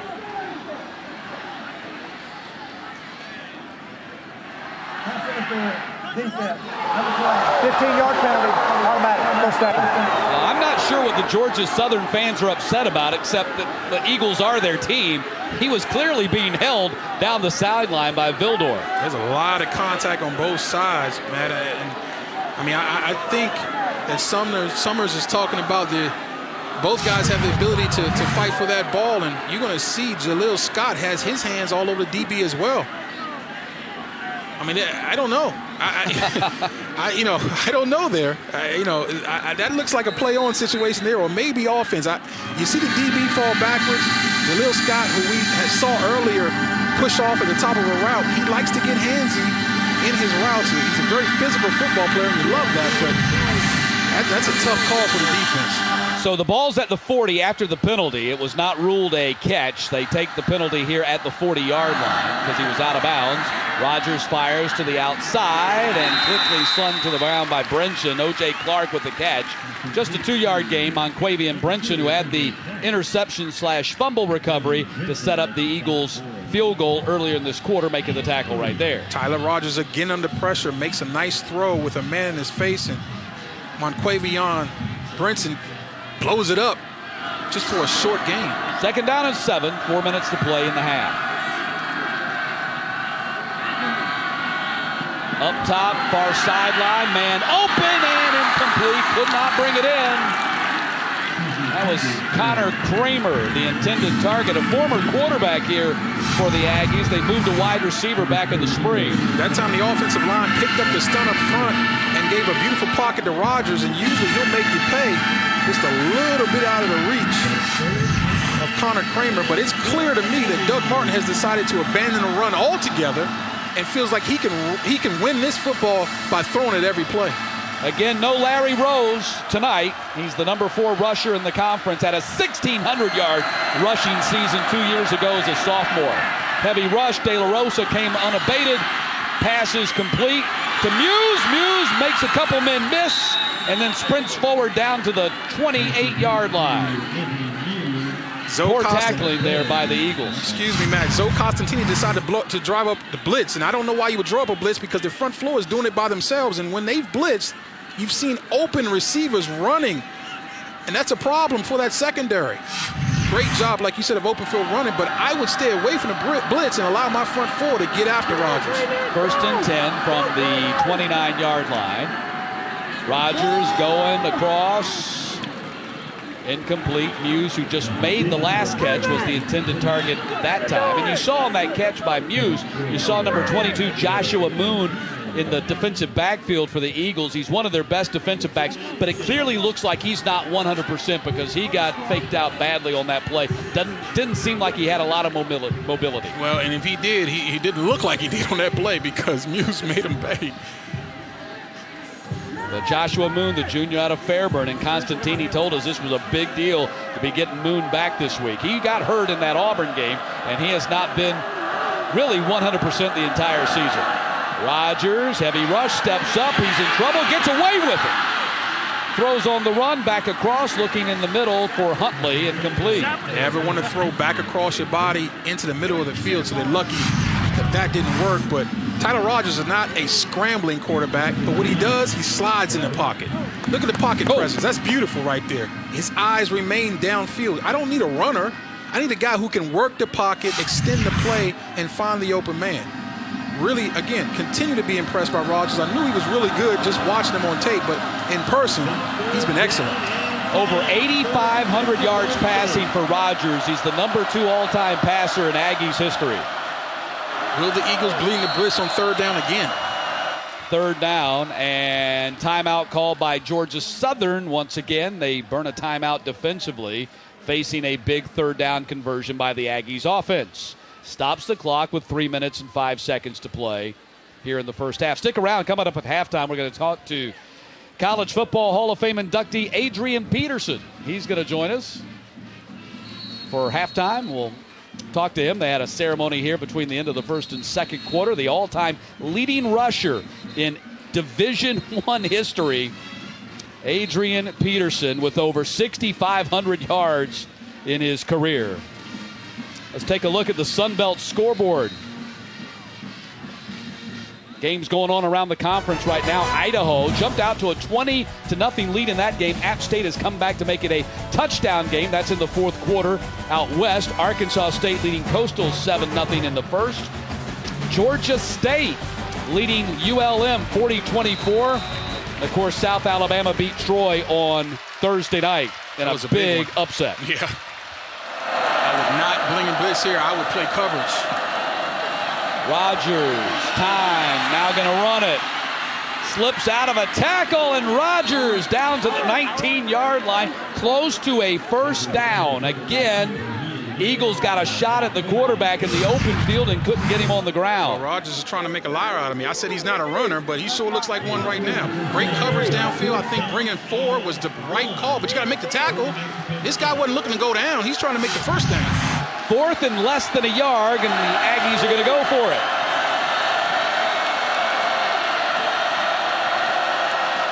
De La Rosa comes right up the middle. They pick it up. Rodgers going to go to the end zone on 4th and 1. Man wide open. He can't catch it.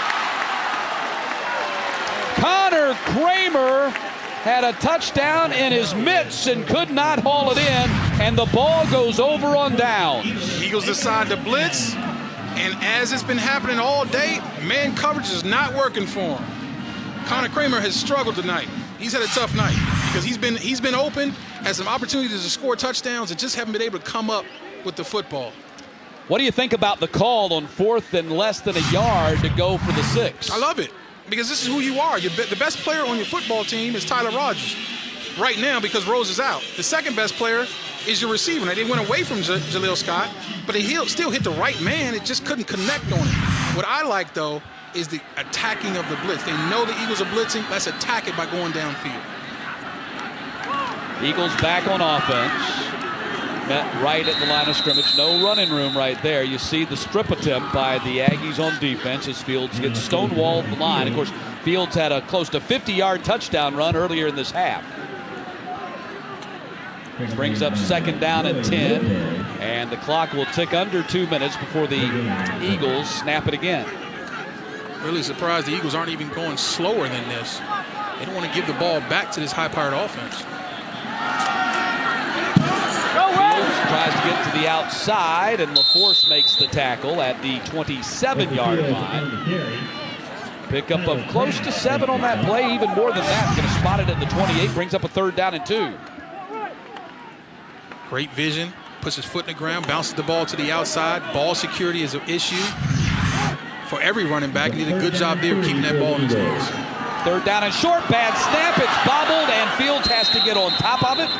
And that's going to bring up 4th down. I said bad snap. I don't know if it was a bad snap. Wirtz just didn't hold on to it.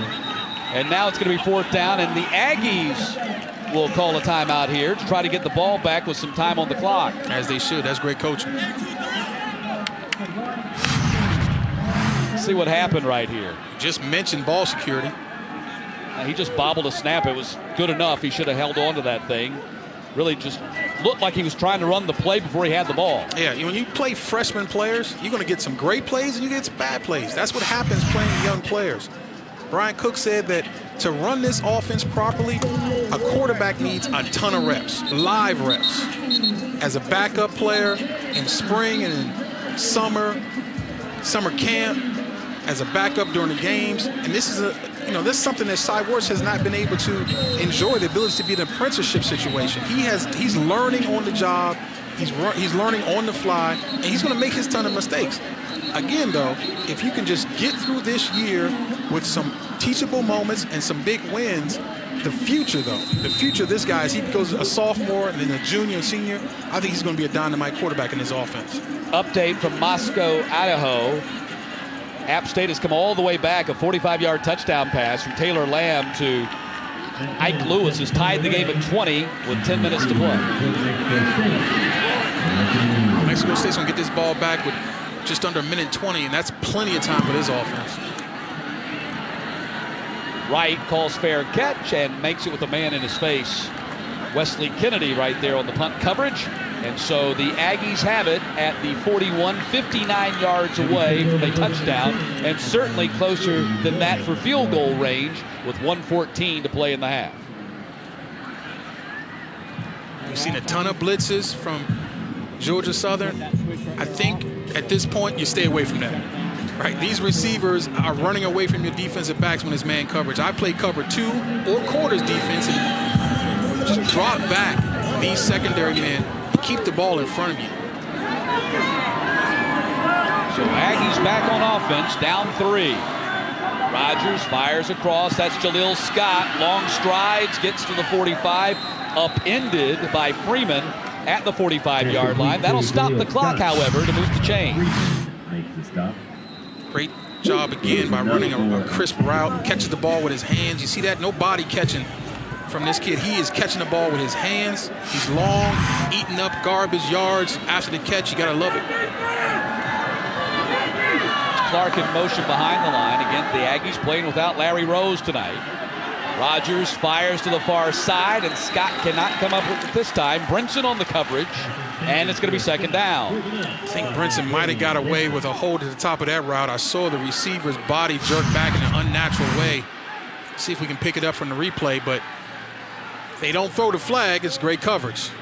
You might have see that flapping jersey there? That was a little bit of a tug here. You don't see at the top of routes receivers' shoulders pull back unnaturally like that. I knew something was going on, but referees missed it. Play on.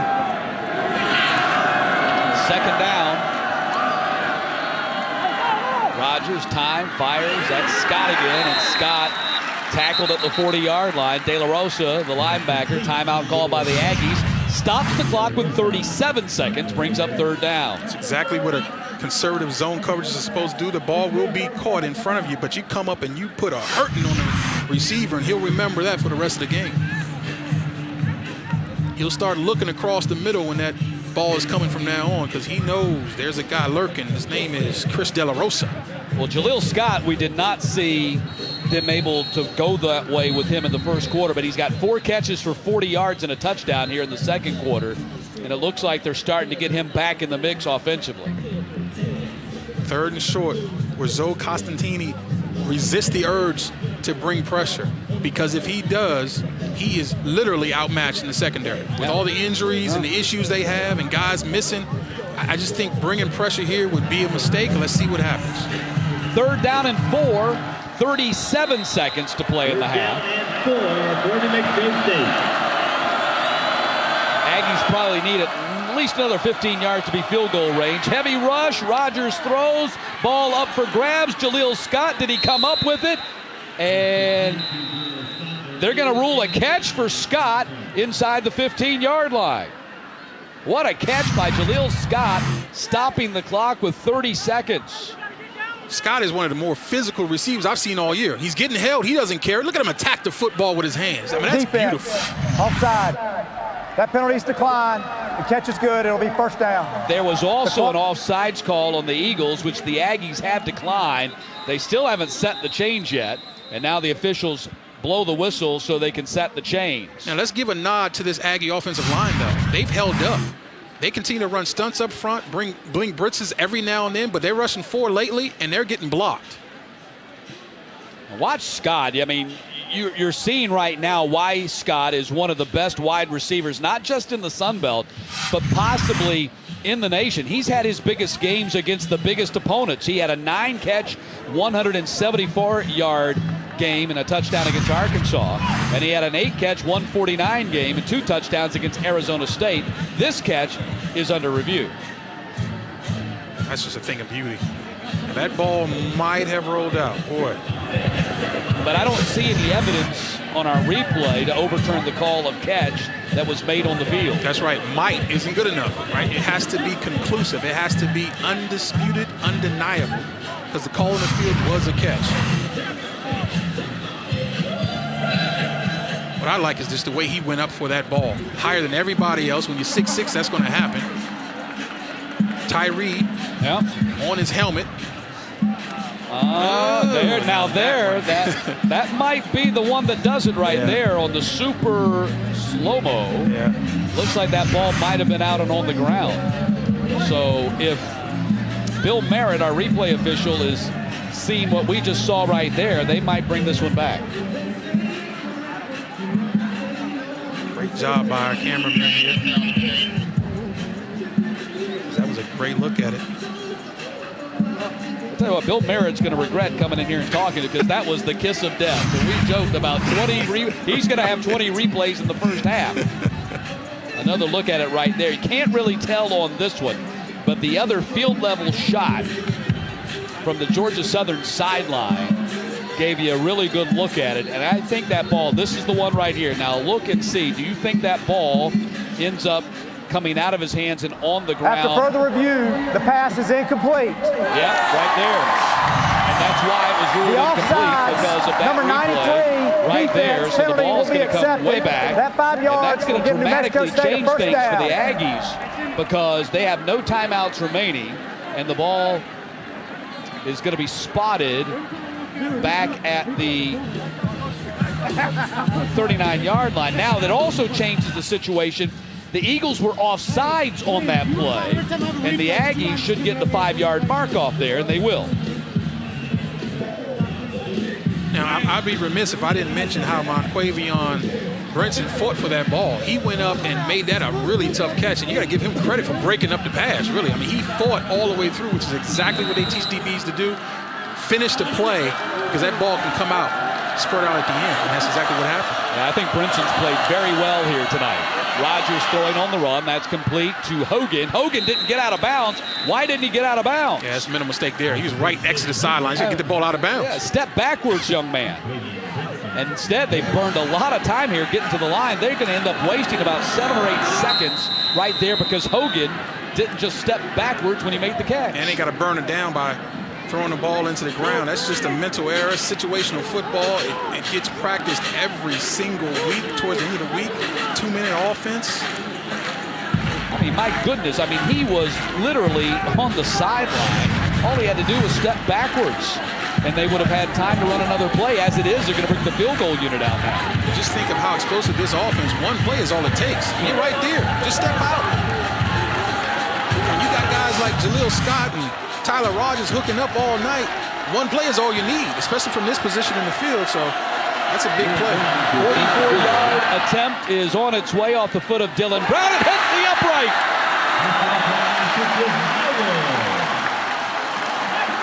And the Aggies come up empty again. So back-to-back possessions for New Mexico State. In scoring territory, they come up empty. And the nightmare night for Dylan Brown continues. I mean, that is the torture chamber for a kicker. Add that to the short kicks, the kickoff return for a touchdown on a pooch kick. This is just as bad as it gets special teams-wise for the Aggies. Yeah, it has been a bad half for New Mexico State on special teams, and now the Eagles will take a safety formation here and just take a knee and get to the locker room. And Georgia Southern will go to the locker room with a 24-21 lead. Your Georgia Southern Eagles 24. And now a little pushing and shoving for the two teams. And the officials say, guys, get on to the locker room and take a breath. Drink some water, relax a little bit. We're at halftime. Wow, what a first half. 45 combined points in the first half. Over 400 yards of offense for the two teams combined. A big special teams kickoff return touchdown by Dexter Carter, an unlikely hero for Georgia Southern. And that is why we're 24-21 Eagles heading to the locker room. And that's the Dexter Carter 70-yard return for a touchdown. Coming up at halftime, we'll talk to Adrian Peterson. Don't go away.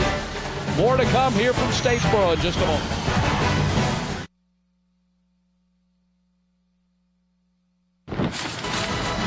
Welcome to the Capital One Halftime Report. It's halftime in Statesboro, Georgia, and time now to take a look at this play that may impact your Capital One fan vote.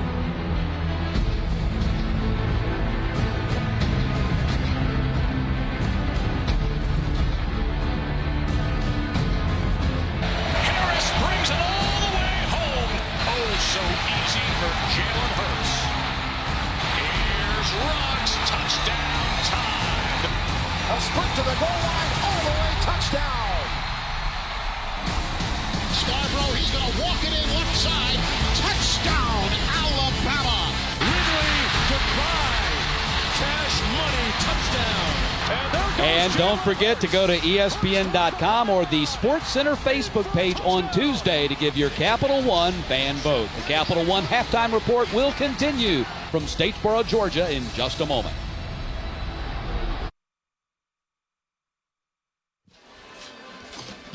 Back at halftime here in Statesboro, Georgia Southern with a 24-21 lead on New Mexico State. We're joined here at halftime by College Football Hall of Famer Adrian Peterson, all-time leading rusher in Division I history. Thanks a lot for being with us. They had the ceremony down on the field between the first and second quarter.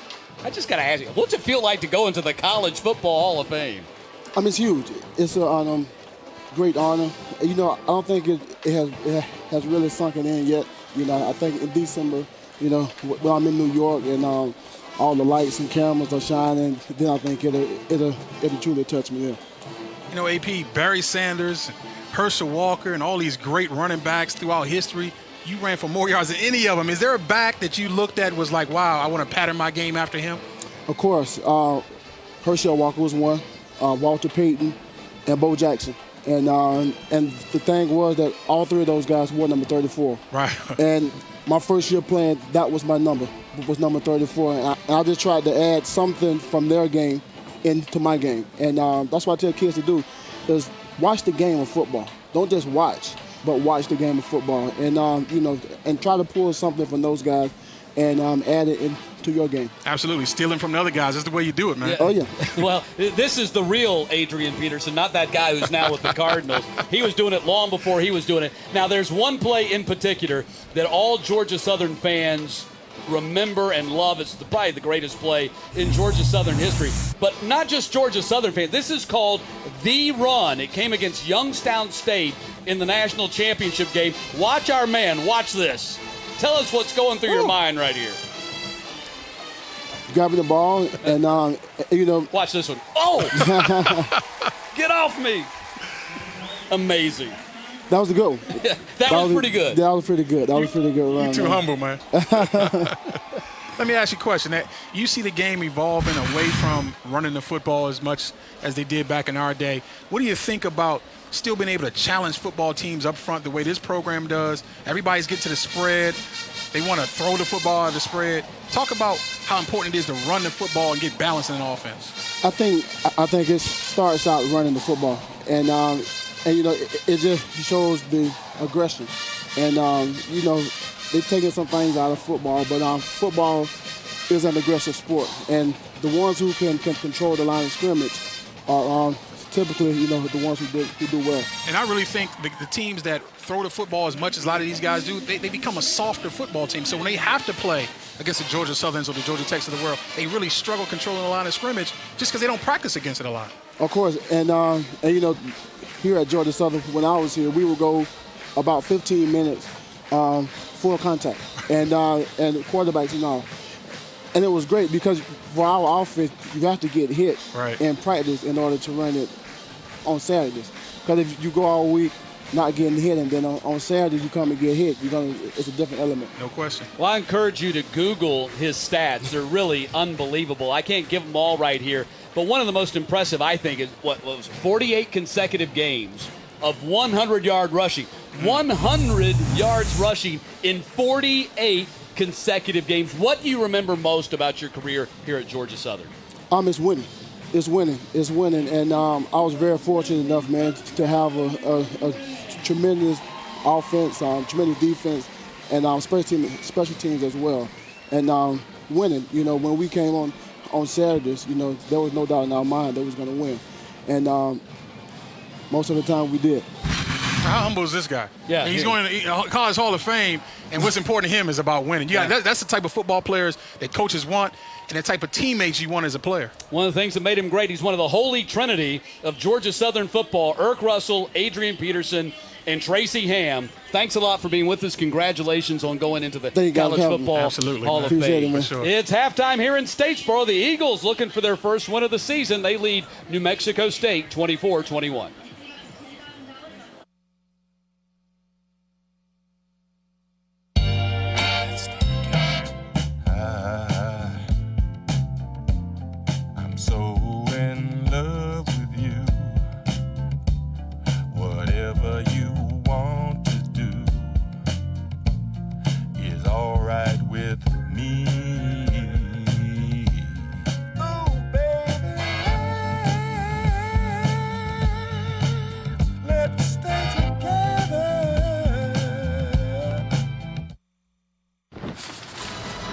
Welcome back to the Capital One Halftime Report.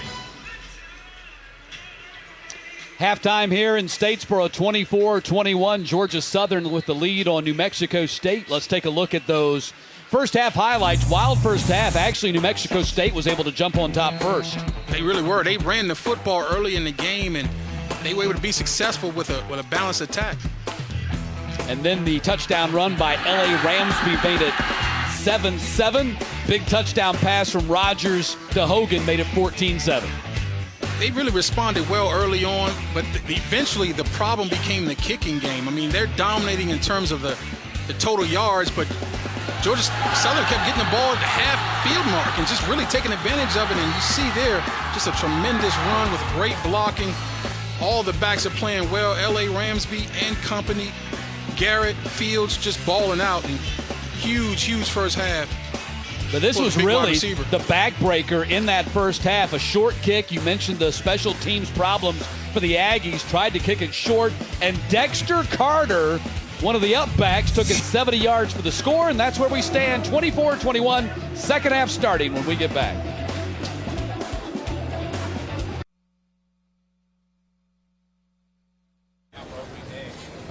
Larry, you got to get those burgers off the grill.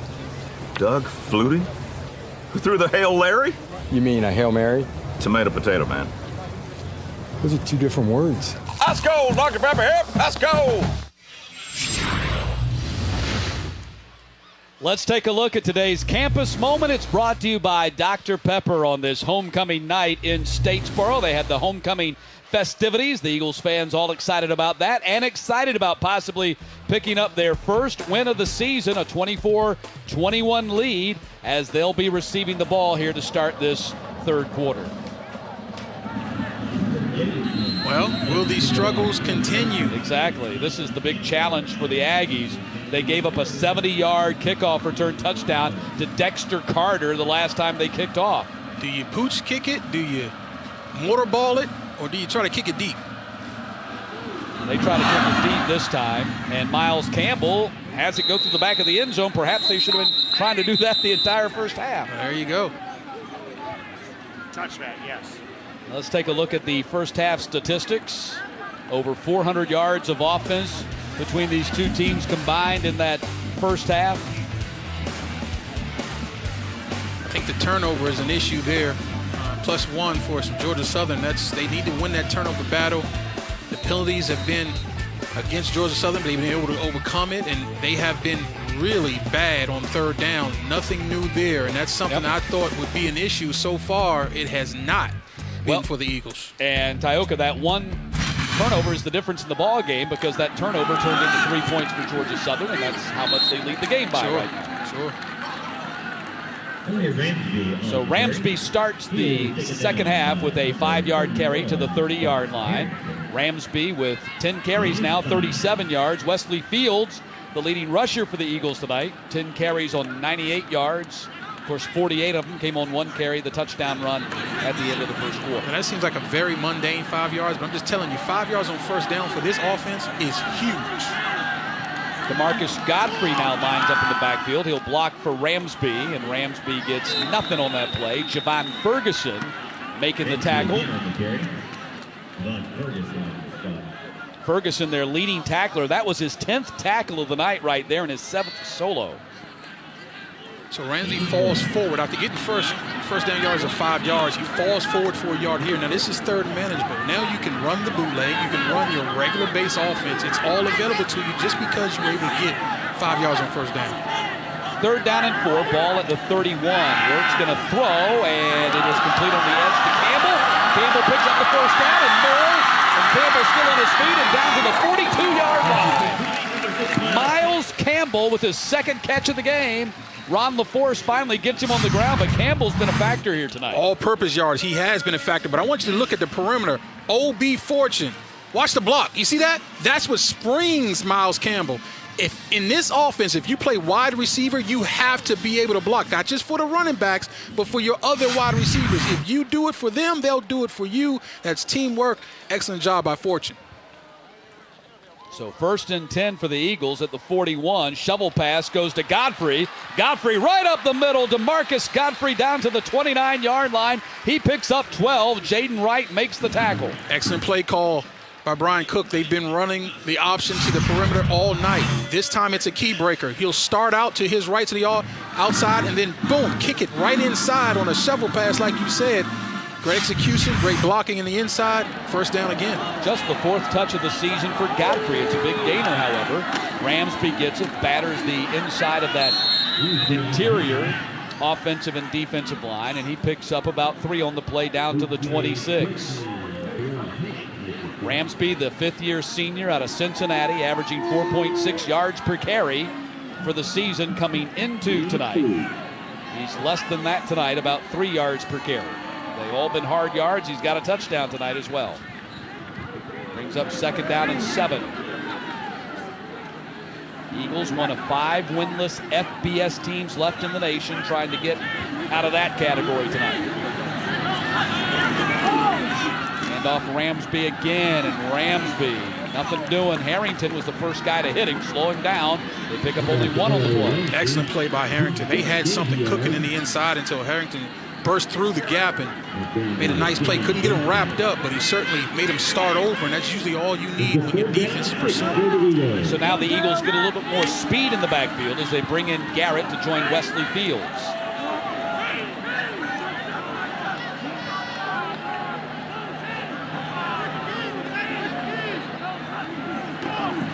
Handoff, Fields. Nothing doing. Ferguson meets him there. Wilcox as well. And it's going to be 4th down. Ferguson's had himself a big night. I don't know that Ferguson even played at all last week at App State. But facing this option offense, they got him playing that Mike linebacker. It's been a wise move by Frank Spaziani. That was an excellent job by the defensive line of stacking that offense. Roy Lopez, we've called his name a couple times, sometimes good, sometimes bad, but on that play, the sophomore from Tempe, Arizona, rose up and really knocked the offense back and had no running room there on the inside.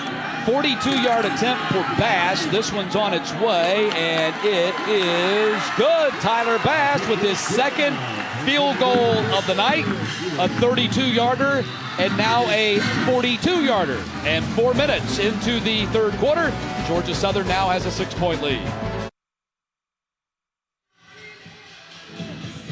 27-21, Georgia Southern looking for their first win of the season and their fourth all-time win against the Aggies, the all-time series 3-0. They've all been competitive except for the last one they played here back in 2015 when the Eagles ran them out of the stadium 56-26.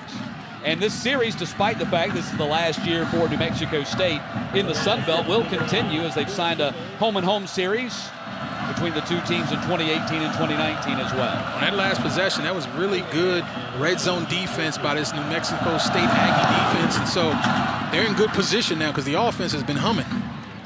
And Bass again nails it deep, a good 8-9 yards deep in the end zone. And he has been a big weapon for Georgia Southern tonight on kickoffs and also booting 2 field goals. And he's changed the scoreboard, exactly. So, you know, the drive start average is 45 for Georgia Southern, 25 for New Mexico State. That is great for Georgia Southern. It doesn't really kill New Mexico State because they're so high powered. They throw the football so well. They move the ball so well. But for Georgia Southern, they cannot afford to flip that field the other way. If they were starting inside their 20 or 35-yard line, it'd be an issue for them. They wouldn't have as many points as they do now. Ball starts at the 25. Rogers goes right to the air, throws to the sideline. That's complete to Hogan. He gets dragged out of bounds by Bird at the 33-yard line. Are you surprised that New Mexico State, even though Rose is out and we know he's their top running back, they basically abandoned the run? They've run the ball only 8 times the entire night. It's surprising to me because I think it can keep a defense honest. You can catch them with a draw. You can catch them just trying to get too little in the box and really spread out to try to stop the pass. They hand it off right there to Huntley. He tries to get to the edge and does across the 40, and Huntley out of bounds at the 43-yard line. So they go to the run, and it works. Yeah, that's what I'm talking about. Right now, you know, Georgia Southern has changed their defensive philosophy. They're base now nickel. And there's just not enough guys in the box. And Huntley can just outrun the box anyway. So you got, every now and then you like give them a run to keep them honest, give them something else to think about. It'll slow that rush down who's been all over your quarterback all day. Raymond Johnson being helped off the field. That's bad news. Raymond Johnson, the freshman out of Sumter, South Carolina, has had himself a nice game here tonight. Yeah, he's been balling. And that's unfortunate to see him limp off. It's good that he's doing it under his own power, but that's a bad look for Georgia Southern because they need him. He's been in the face of Tyler Rogers all day. If his pass rush slows down as this game wears down, that's a bad situation also for Georgia Southern because Tyler Rogers in the pocket will kill you. Johnson officially tonight with a quarterback sack and 2 quarterback hurries. It's 1st and 10. Ball at the 43. They bring in Gleam to replace him on the right defensive end spot. Rogers going to fire to the sideline, complete to Huntley. He's not going to be able to get around Baker, who drops him or gets him out of bounds, I should say, for a loss of a yard. Darrell Baker is one of the guys that Zoe Costantini told us would get a lot of run. And he's making the most of it. Look at him eat up ground. Now that's some speed right there. That's closing speed by a DB. He comes in with the right leverage, uses the sidelines as an excellent defender. Great job. Just a freshman, redshirt freshman too, Baker. 36 passes, just 9 rushes for the Aggies tonight. Ball is dropped across the middle to Hogan. Gets out of Brinson's tackle and down to the 49-yard line. So he picks up an extra 5 yards on the play after Brinson fails to get him on the ground. Brinson has had a nice night. He's just got to finish the play here. That's great man coverage there. He's right in the hip of the receiver. Now finish him, get him on the ground. You got to finish that play, and that's a great job of continuing to fight forward by the receiver, Greg Hogan. Aggies are 5 of 8 on 3rd downs tonight. This is a 3rd down and 4 from their own 49. Huntley's out there if Rogers goes that way. Instead looks across the middle and fires incomplete. was looking for Muse. That was Baker on the coverage, and it's 4th down. I think Baker got away with one there. There was some contact just before the ball arrived, and the officials didn't throw the flag, so I saw it, though. There's a little contact there. Yeah. Riding him on the back a little bit. Yeah. And it's 4th down. Aggies got a punt here. They're down 6. And you see, this is what happens now. When you fall behind Georgia Southern, you set them up to get into a long situation where they eat up about 7 or 8 minutes of the clock with that ground game of theirs. Yeah, this is who they are. They want to shorten the game, possess the football, keep it from you, and change the scoreboard on every possession. Campbell watches it hit at the 16-yard line, and it takes a Eagles bounce back upfield. Let's see, they're going to spot it at the 17, so not much damage for the Aggies right there. And it's going to be 1st and 10 for the Eagles at the 17 when we get back.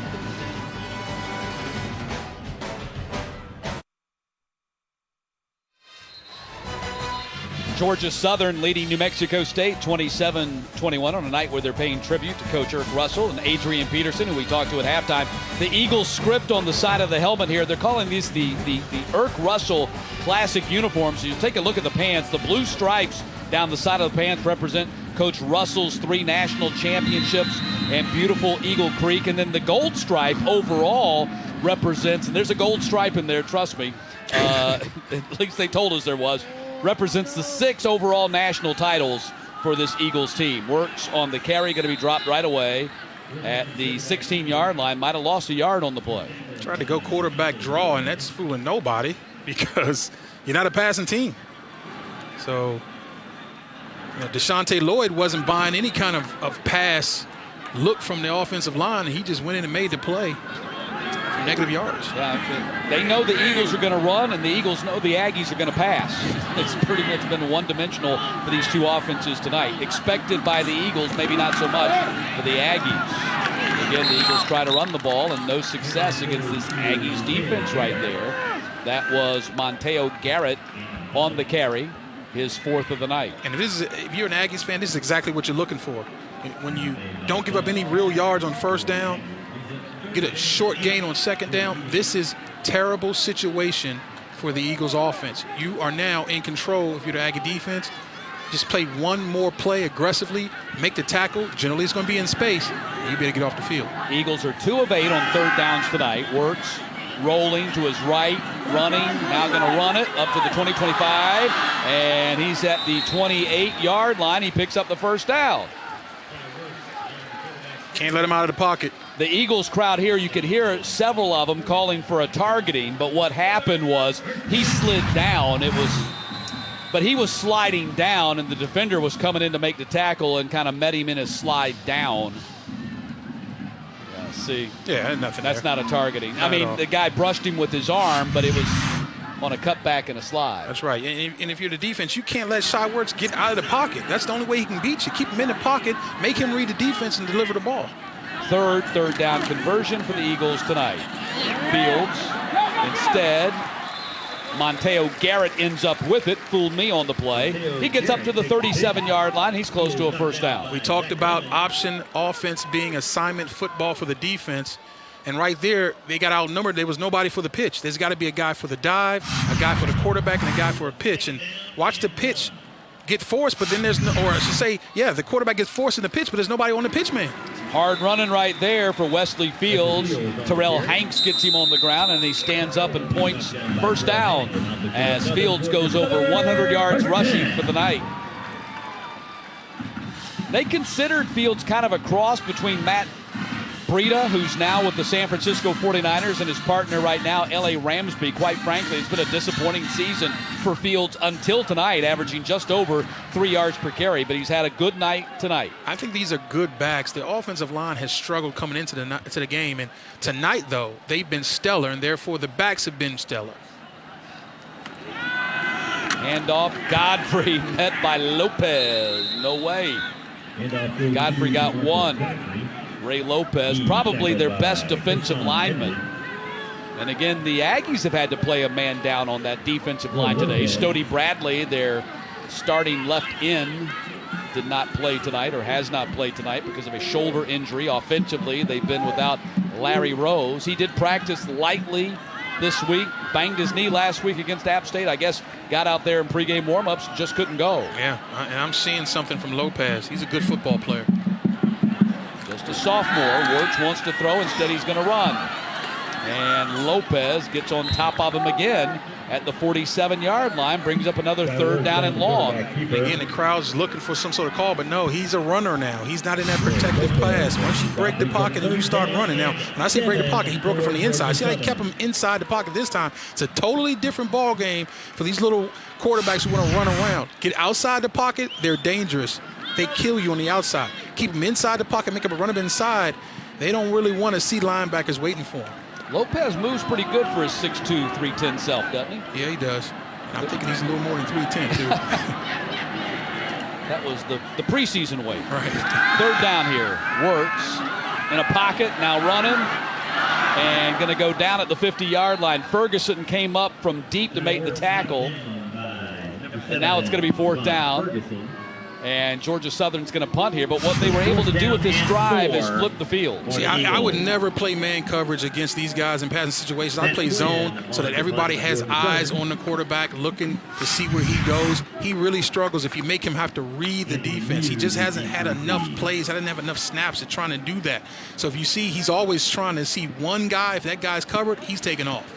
I tell you, another place where the Aggies have missed Larry Rose tonight has been in the punt return game. He had a 37-yard punt return last week at App State.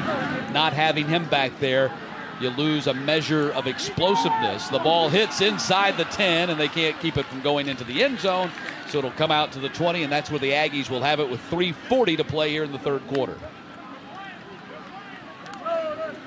And we'll take a timeout, take a breath.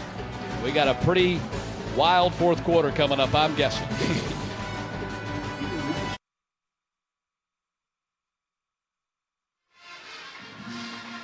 3:40 to play here in the 3rd quarter. Georgia Southern leading New Mexico State 27-21. Matt Stewart along with Tyoka Jackson. Thanks for joining us here on Statesboro. You take a look at Tyler Rogers. 261 yards, all of that in the air. A couple of touchdowns and one interception that turned out to be critical. That turned into 3 points for the Eagles in the 2nd quarter. Rogers going back to the air. Heavy rush. He'll take a sack back at the 14-yard line. Bleem and Cooper got to him. Trevor Bleem and Deshaun Cooper dropping for a loss of 6 yards back at the 14-yard line. Bleem came in for the injured Raymond Johnson, and he's going to step up and make a play and say, yeah, I'm maybe a backup on the 2D, but when I get in the game, I play like a starter. Great outside rush, turned the corner, dipped his inside shoulder, I should say, and leaned off and made that play. Great rush there. Man, Tyoka knows something about defensive end technique. Played 12 years in the National Football League. Pass is thrown complete at the 26-yard line. O.J. Clark making the stop, making the catch, and the stop made by De La Rosa. It's really simple what's happening here. When the offensive line gives Tyler Rogers time, he's finding open receivers. Now, they're not always catching it, and they may fumble, but they're open guys running through the secondary of Georgia Southern. When Georgia Southern gets a rush, it's all good for them. They put pressure on. It's either incomplete or a sack. 22 completions for Rogers. He averages 30 a game, which is number 3 in the nation. Rogers goes to the air again, and it's going to be caught by Muse. Got his feet down at the 41-yard line, and a first down for the Aggies. Again, a blitz, and it's been that way all night. When Georgia Southern has decided to bring people, it's been an issue for them, and it's usually a first down for the offense. I would not blitz again, and if I did, it would definitely be zone blitz. It would not be a man blitz. This is just really too easy for Tyler Rogers. When they blitz, it's defined for him. He gets the ball out of his hands, and it's always accurate. They dump it off here for Huntley. Huntley's got some blockers, but it caves in on him pretty quick with Baker making the tackle at the 42-yard line. He picked up only 1 on the play. Yeah, I saw Bryce Roberts, number 87, the tight end, trying to get to the perimeter and make a block, but just too athletic on the outside for these defenders. They ran around him, got underneath, and made the play before he could get there. And Roberts, the tight end, 6'4", 270 freshman, jogs off the field at 2nd down. Pocket for Rogers, fires, complete, first down and more for Huntley. And Huntley tries to slam on the brakes and make a cut and slides out of bounds at the 33-yard line. Huntley starting to make his presence felt. That's his 10th catch of the game. With a beautiful option route. Watch him run an option route on Rashad Byrd. And Byrd has no change. Option route, he can go in or out. Bird's shading the inside. He just breaks outside, and Bird can't stay with him. The guy's just too athletic for him. That matchup is a problem. It has been all night. They want that running back on the linebacker all night long. All night long because it's a mismatch. It's M&M'er, baby, just like Dick Vitale used to say. Huntley right up the middle. Huntley down to the 24-yard line. This drive featuring Jason Huntley, the sophomore out of Arlington, Texas. This kid recruited out of Martin High School. Wide receiver who moved to running back his senior year. That means he can run. You know that. He can catch the football, too. He's very comfortable running outside plays and catching the football in the backfield. 2nd down and 1. Did you see that running play, though, partner? Excuse me. Yeah. Interrupted, but that running play right there will slow this pass rush down. They pick up the blitz. Good job by Hogan there. They throw it underneath. And that is Hogan with the catch. That was Huntley who picked up the blitz. Pardon me. Let's go back and watch that, because we've been talking about Huntley in the pass game and the run game. He just made a huge play picking up the blitz off the edge there. And he's only 5'9", 175 pounds, so the book says he's not supposed to be good in pickup, in rush pickup. But he doesn't care. He's going to go out and he's going to stick his nose in and gives his quarterback an opportunity because he's been rewarded with this pass game. Step up and make a block and let him throw to someone else. 1st and 10 from the 12-yard line. And a flag out. Like Ball start situation. Number 7, offense. 5-yard penalty, still 1st down. I think Rogers was anticipating the snap that didn't come. So now, 1st and 15. They can pick up a 1st down at the 2-yard line. Now, for this offense, that 5 yards means nothing. As explosive they are, in fact, it might help them. And that is the end of the 3rd quarter. So we played 45 minutes in Statesboro. Georgia Southern looking for their first win of the season. They'll take a 27-21 lead to the final period, but the Aggies with a chance to reclaim the lead as we get ready to start the 4th quarter.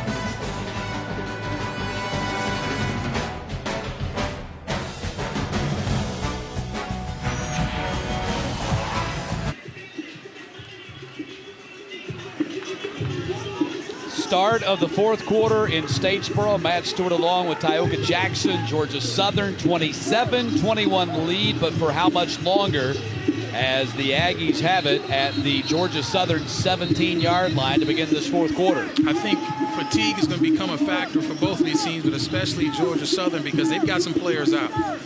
Some players, they had players who've had to leave the game due to targeting. Do they have a rotation at this defensive line to continue to try to pressure this offense, because we know New Mexico State is going to continue to throw the football for these final 15 minutes. They pass it to Kramer. This is a double pass. Kramer going downfield, caught for the touchdown by Bryce Roberts, the tight end. The double pass. Last week, App State ran a double pass against the Aggies. This week, the Aggies run the double pass against the Eagles. We're tied at 27. Amazing call. And why is it an amazing call? Because of the area on the field. You just don't expect a double throw in the red zone. And you're throwing it to a guy who never catches the football in Bryce Roberts. Roberts with touchdown catches in consecutive weeks. He has only 4 catches this season, but 2 of them have gone for scores, and both in the last 2 weeks. And now Dylan Brown will try to give the Aggies the lead with this PAT. He does. 28-27, Aggies on top. So nicely executed by New Mexico State on the first play of the 4th quarter. The former quarterback, Connor Kramer, takes the toss from Rogers, and Kramer lofts it downfield for Roberts. That's 6, and that's an Aggies lead.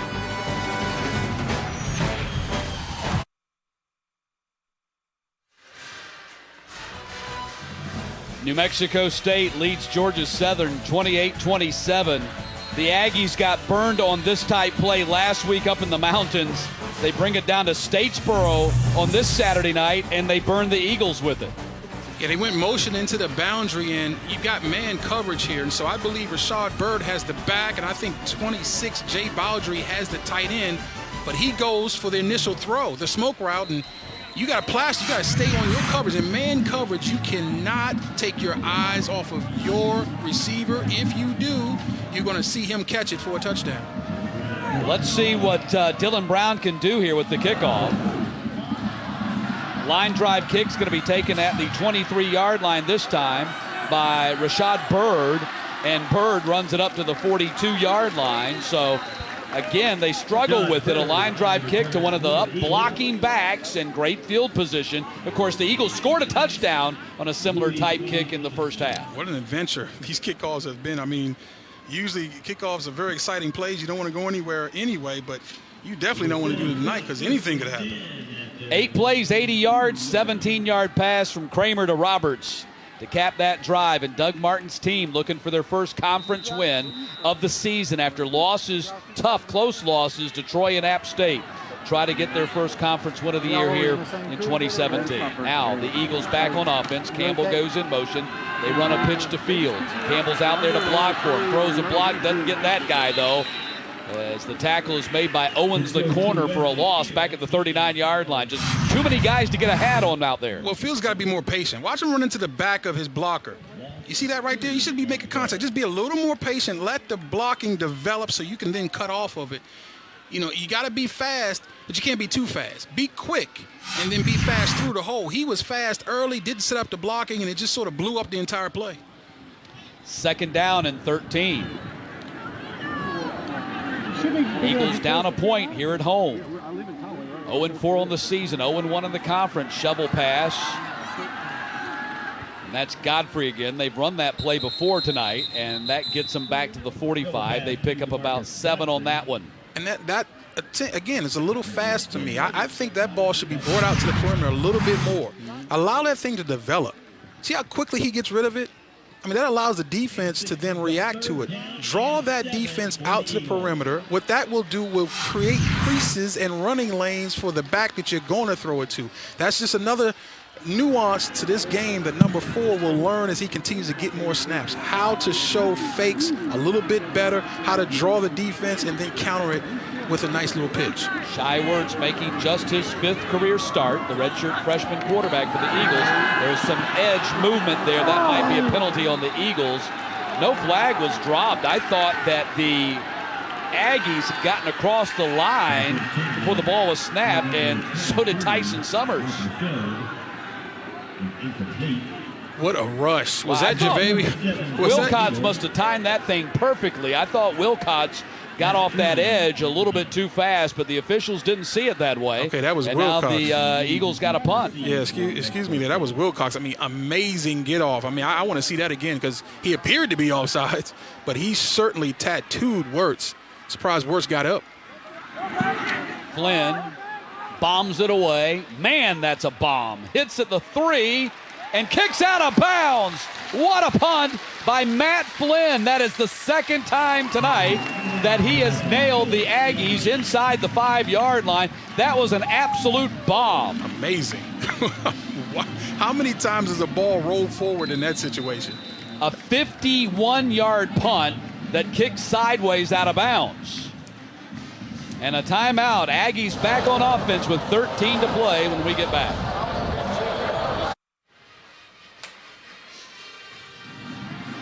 Aggies at the 4-yard line after Matt Flynn's 3rd 50-plus punt of the night. But going back to the previous play, prior to the punt, we wondered if Wilcox had been offsides. He just got a great jump off that right edge. Just a beautiful get off. Watch him get out of them stands. And you got to win the one-on-ones in pass pro, and watch this guy get off. Yes, sir. And he's right behind. If you're even, you're leaving. Ryan Northrup is a converted guard for this game. He's supposed to be playing guard. Due to the injury of Boykin, he had to step out and play offensive tackle. Cedric Wilcox is giving him the business.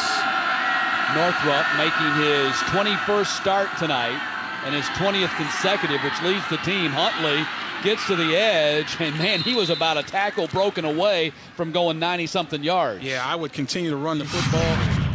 One of the advantages of throwing it early is it tires the defensive line out because they got to rush the passer. And then you got this guy who's Quicksilver, is the fastest player on the field. You continue to give him the ball out of the backfield and running plays. It's a scary proposition for the defense. That's the 8th rush for Huntley tonight. He also has 10 catches.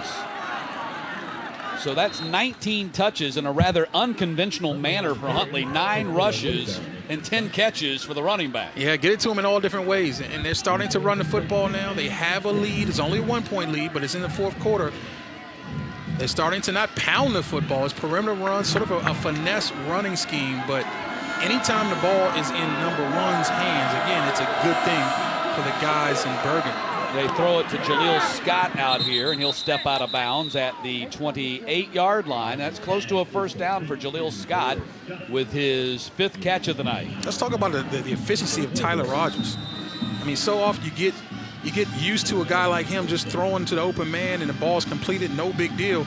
Just think of how many times around college football they're errant throws, unnecessary picks because the ball is inaccurate or not thrown on time. When this guy gets his feet set, he's able to survey, he has laser accuracy. Huntley with the carry. Nothing doing that time as Huntley got chopped down at the line of scrimmage. Cooper and De La Rosa making the tackle. But Huntley right at 125 yards of total offense tonight. Rogers 333 yards passing. He averages 352 a game. I know that's a mind-boggling number, which leads the Sun Belt. It's number 5 in the nation.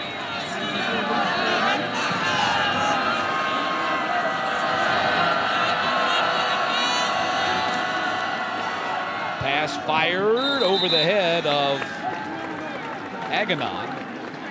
But you think about that, we're still in an age where a 300-yard passing game is still it's a big deal. It's a benchmark, and he's averaging 350 again. It's amazing, and it's a testament really to this scheme and how well it's coached by Doug Martin. They get guys open, and it's also a testament to his ability to get better and better. I saw him 2 years ago. He was not the same quarterback. He's a really good, accurate thrower now. 3rd and 10, Rogers in trouble, gonna run, try to get to the sticks, and it was Vleem who made the tackle at the 36 and kept him from getting a first down. Trevor Vleem, remember he's getting some run here with Raymond Johnson on the sideline with his injury. Ran a twist up front, they exchanged lanes between the tackle and the nose, and they came free, and this Vleem guy is playing well. He's making a statement that he needs to continue to play no matter who's healthy and who's not.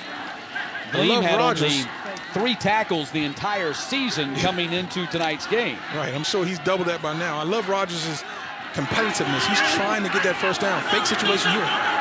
4th down and 2. Do you think they'll fake it? I think they're just trying to get Georgia Southern to burn a timeout. True. And the Eagles don't do it. Instead, the Aggies take the timeout. Well, I think they were trying to draw him off sides, really. That's what they were trying to do, get a cheap 5. This is an alert fake situation, this part of the field, but the Eagles weren't going for it on that offside situation. In fact, App did the same thing New Mexico State last week. As you take a look at the scoreboard, App State came back from a 20-0 deficit to win at Idaho, 23-20. Georgia State knocked ULM from the ranks of the unbeaten in the conference. The Warhawks had been leading the standings at 3-0. Georgia State goes on the road and wins 47-37. Arkansas State leading by 10 at halftime.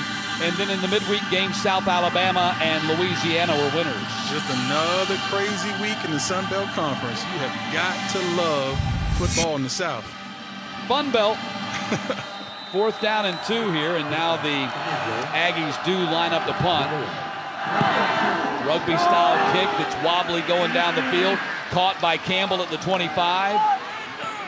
And finally slung to the ground right there at the 25-yard line. Tackle made by Jonathan Hood as we take a look at the updated standings in the Sun Belt. App State now at 3-0. Georgia State 2-0. And Arkansas State at 1-0. 3 unbeaten teams remaining in conference play. Georgia State will be playing host to Troy next week in Atlanta. That's the thing about conference play. It doesn't really matter what happened before conference begins. It's all about these conference schedule wins. That's what certainly keeps Georgia Southern engaged. They're only 0-1. That's not too far behind. They got plenty of time, plenty of schedule left. And that was the message for Tyson Summers this week, is that he said, look, we got a long way to go. We are 0-4, 0-1 in the conference. Still a lot of football. I feel like we're getting better every week. And I think, I think this ball game is a game where they've gotten better. This has probably been their best all-around game to this point. There's no question about it. But can they get the win? That's the big thing. There you go, because this game is far from over, and they have yet to really stop consistently this New Mexico State offense. Last series, they stepped up and played good defense, got them off the field, but for the most part, it's been New Mexico State's miscues that sort of corralled themselves. And after the penalty on Georgia Southern, the Aggies go back out there on offense at the 42-yard line, the roughing the kicker penalty against the Eagles. See how costly that's going to be. Pass intended downfield at the 39-yard line for Huntley is incomplete. And the other storyline here, as we started this game back at 6 o'clock local time, our story for New Mexico State, Tioka, was, can the Aggies close it out? They've been in these situations in their two previous conference games against Troy, against App State, and didn't close it out and get the win. Yes, and the reason why they're always in this situation, while they are improved defense, they don't have a great defense. And so they're always in tight ball games. And so finishing the game has been the mantra all week. Let's see if they can get it done tonight. Rogers fires, intercepted at the 50-yard line. Monquavian Brinson comes up with the second pick of the night. Huge play for Brinson. He has been amazing tonight, but Greg Hogan fell down. The route was there, but he fell down and couldn't get up and make a play on that ball, and made it easy for Brinson. He fell down early in the route, tried to get back up, and I think Rogers has got to see that. There was really no receiver to throw it to once he fell down. He's throwing it on a timing situation, expecting for Hogan to be there. There is no foul on the play. First down, Georgia Southern. And the fall negated that. That's the first real mistake. I think Rogers should have been able to see that the receiver had lost his footing. He should have went somewhere else with the ball. That's a first mistake, and it's a big, crucial one. Brinson, their second leading tackler tonight. He's got 5 stops, 4 solo, and now 2 picks. And it gives the Eagles the ball at the Aggies' 47-yard line. Handoff Ramsby, wrapped up by Harrington. No running room. Guess who won the tackle? Harrington with his 14th tackle of the game. Ferguson has 13, so you got those two linebackers right there have accounted for 27 tackles between them. He told you he averages 10 a game, which puts them at 10th in all the FBS. Those numbers are going up tonight. This guy Harrington is something special. Second down and 10. Eagles down a point on their home field. Ramsby again. And Lopez in on that tackle, and a flag comes out.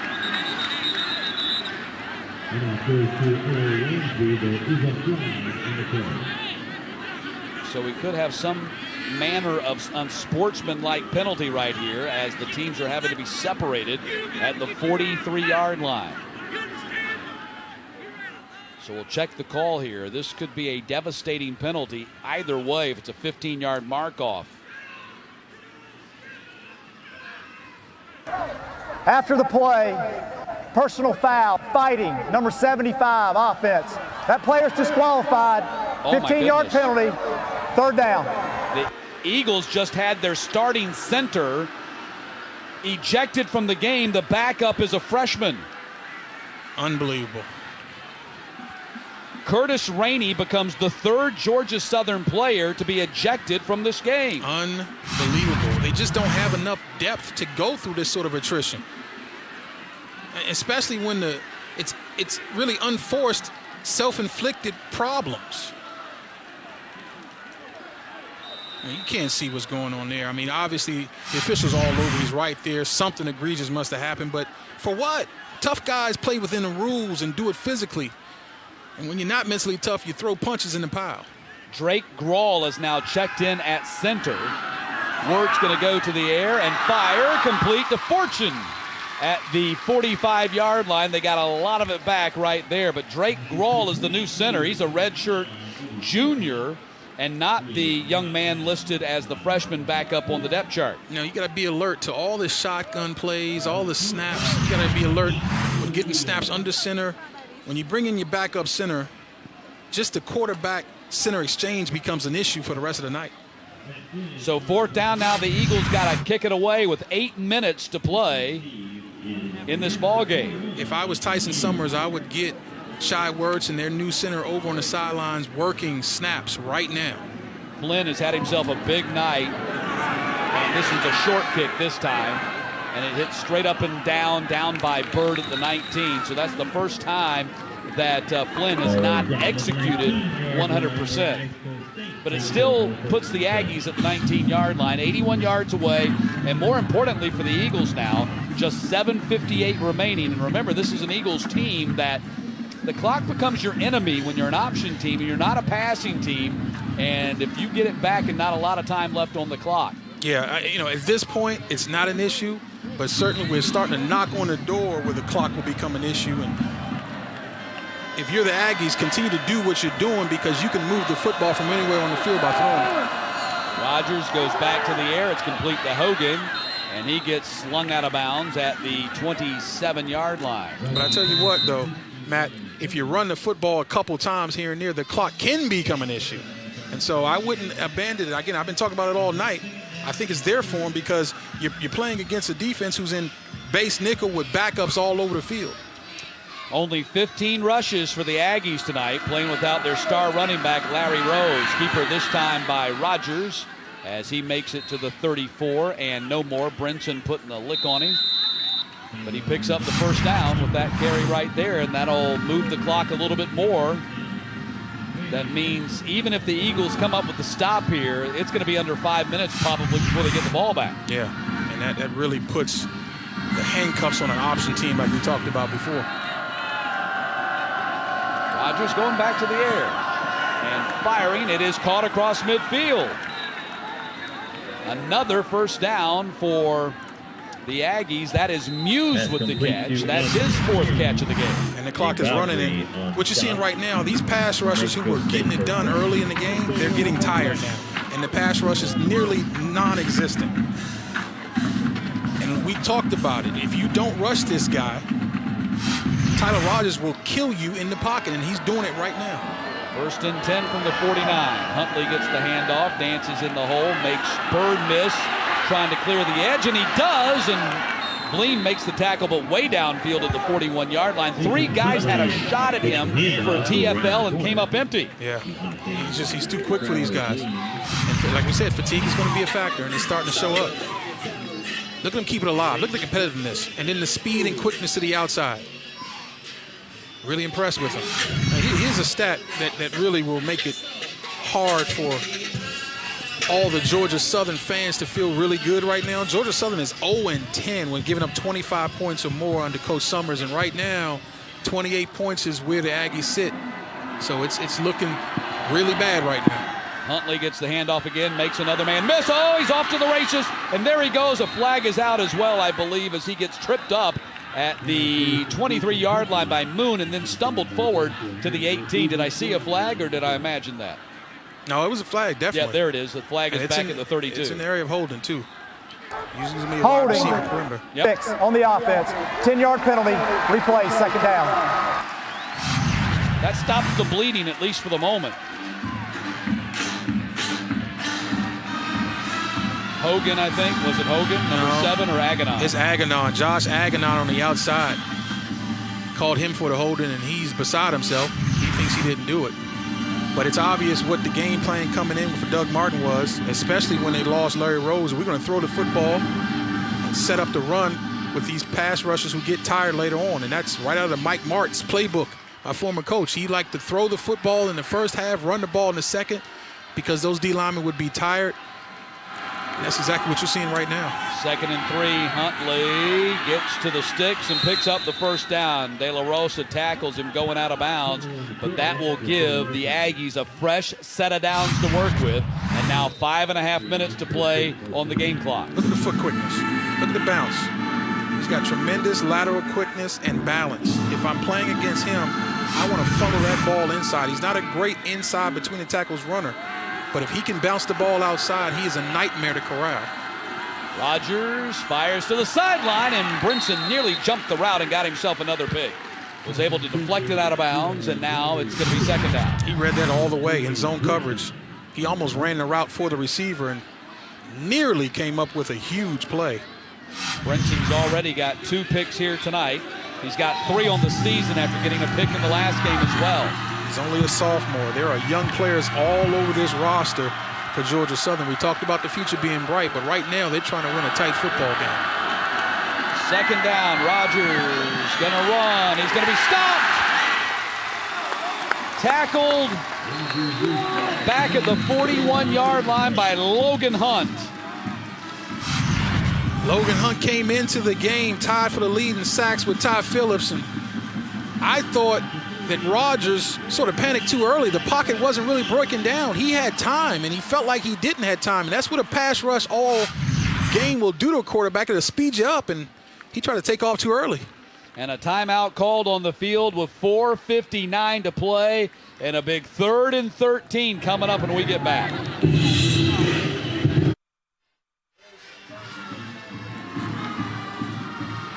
4 minutes and 59 seconds. Georgia Southern has won the time of possession battle the entire game, but here in the 4th quarter, the Aggies have held the ball for close to 7 minutes, and the Eagles just over 2. I thought that was an excellent use of timeout by Tyson Summers. Give his guys a chance to rest and go rush the passer. 3rd and 13, Rodgers goes downfield, got a man open, it's caught at the 20-yard line for a first down. Muse was able to find himself open way downfield for his 5th catch of the game. That gives him over 100 yards of receiving. What a read by Rodgers under duress. Watch, he's got a guy in his face again, makes a beautiful read and throw. Wow, this guy's so impressive. And Muse had been a short yardage guy the entire season, averaging less than 10 yards per catch. Here tonight, he's over 21 yards per catch. 1st and 10, ball at the 21-yard line. They're taking their time, which is really intelligent. Hand off Huntley. Makes De La Rosa miss. And then tackled downfield at the 15-yard line by Logan Hunt. So this is, to set this up right now, it's obvious what has to happen. If you're the Aggies, you have got to get the ball in the end zone. You got to find a way to score a touchdown. If you're the Eagles, you got to play great red zone defense and force a kick, because you got to make sure that this stays a one-possession ball game. Aggies taking their sweet time at the line of scrimmage. 499 yards of total offense for New Mexico State tonight. Georgia Southern 256, so approaching a double-up. I think if the Aggies score a touchdown, they're going to go for 2 to try to make it a 9-point game. Handoff goes to Huntley, clears the edge inside the 10 on the cutback, got tripped up at the 6-yard line. That'll be a first down for New Mexico State. That was Brinson who came up and clicked his ankles. 1st and goal to go for the Aggies, and the clock is still running, 3:28. Got to make them kick a field goal here. Touchdown will be near disaster. I think the Aggies right now are thinking about scoring here and already coming up with their best 2-point play, because that would make it a 9-point game and effectively end it if they do score a touchdown. 8 on the play clock. Aggies going to run it all the way down if they can. Keeper Rodgers. Rodgers runs right into Bleem at the 6 and Moon. They decided to go with the same play they did when they first touchdown, the read option and the keeper by Rodgers. I expected them to go for it, but I thought they would do it a little bit closer to the end zone to mimic exactly what happened in the first quarter. But usually, offensive coordinators will repeat plays that are successful, and that was a successful play for them in the first quarter. You see the time on the play clock, and the Aggies doing a job of milking it down. If you were the Eagles, would you be burning timeouts here? At this point, no. I think you start using them after the 2-minute time. You got to get your defense in there to make a play for you right now. And Huntley gets smushed at the 5-yard line. 1-yard pickup. Vleem was in there to blow that thing up. And Ty Phillips in there as well. And now Georgia Southern does use their second timeout. Brings up a 3rd down and goal from the 5.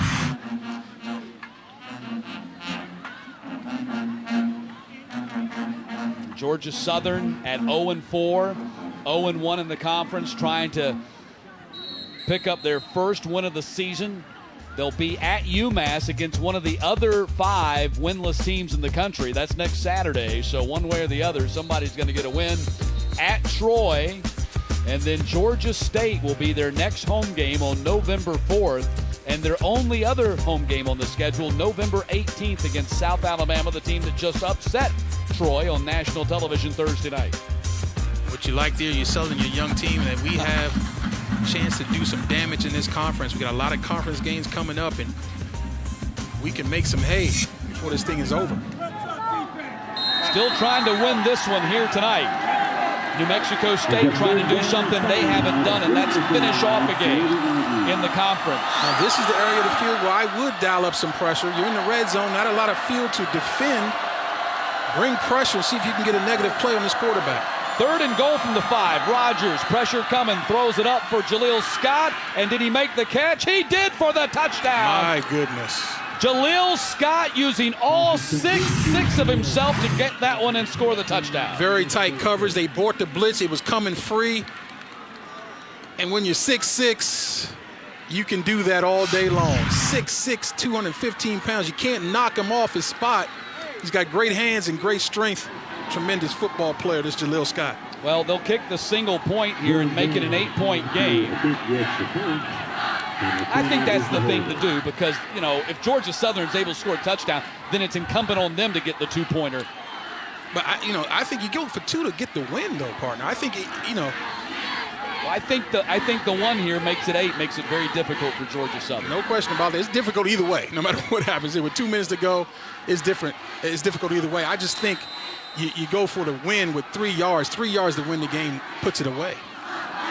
Dylan Brown puts it through. It's an 8-point lead for New Mexico State. They've never beaten Georgia Southern.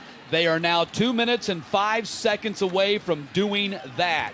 And a flag out as well. Let's check the call here. For defense, that penalty's declined. The point for try is good. The Eagles, that will be declined by the Aggies. So this game's not over yet because remember, New Mexico State has struggled mightily in the kick coverage game. And that's why you go for 2. That's why you 3 yards to win the game. I hear you. And you got a hot quarterback, you got a red zone threat that they can't cover. I think that it may not come back to haunt them, but if it does, we'll be talking about it more. But I just think the decision to go for 2 was the right one because you'd win the game. I like to be aggressive. Put it in my hands. Yeah. Get 3 yards, game's over. Doug Martin's team gets a week off next week. They've played 7 consecutive weeks without a bye, and they finally get to go home and play Arkansas State on October 28th. And they played a difficult schedule. I mean, 5 of their first 7 games, counting tonight, have been on the road with no byes. I know you and I thought both of these teams were better than their record. I think we've seen that sort of performance tonight, though. So here comes the kickoff from Dylan Brown. He will kick it away. And Campbell will take it a yard deep in the end zone and bring it out. Miles Campbell to the 20. And Campbell up to the 20, let's see where they spotted, 28, 29. About 71, 72 yards for the Eagles to go, and they've got to score a touchdown, and then they've got to score a 2-point conversion to force overtime. Yes, and if I'm on defense, I don't go man coverage. You don't want people with their back running away from this quarterback because he will scramble and rip you. I think you play zone, force him to look for the open receiver and throw an accurate ball, and if he does break contain, you have eyes on the quarterback to come up and rally. Wirtz is only 6 of 8 passing for 73 yards tonight. Can they throw the ball downfield in what is an obvious 2-minute drill situation.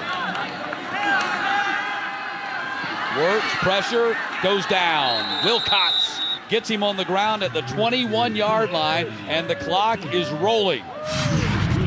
Wilcox has been big all night. He comes around the corner and beats his man again, one-on-one. And you got pass rushers. It's a very comforting feeling for a defensive coordinator not having to blitz. Second down and long now. Hanks lines up off the edge, comes on a heavy rush. Wirtz flushed out of the pocket, motioning for his receivers to run, and he's going to step out of bounds, and they take more loss on the play. Third down. That's just another mistake by a young quarterback. You got to throw that ball away.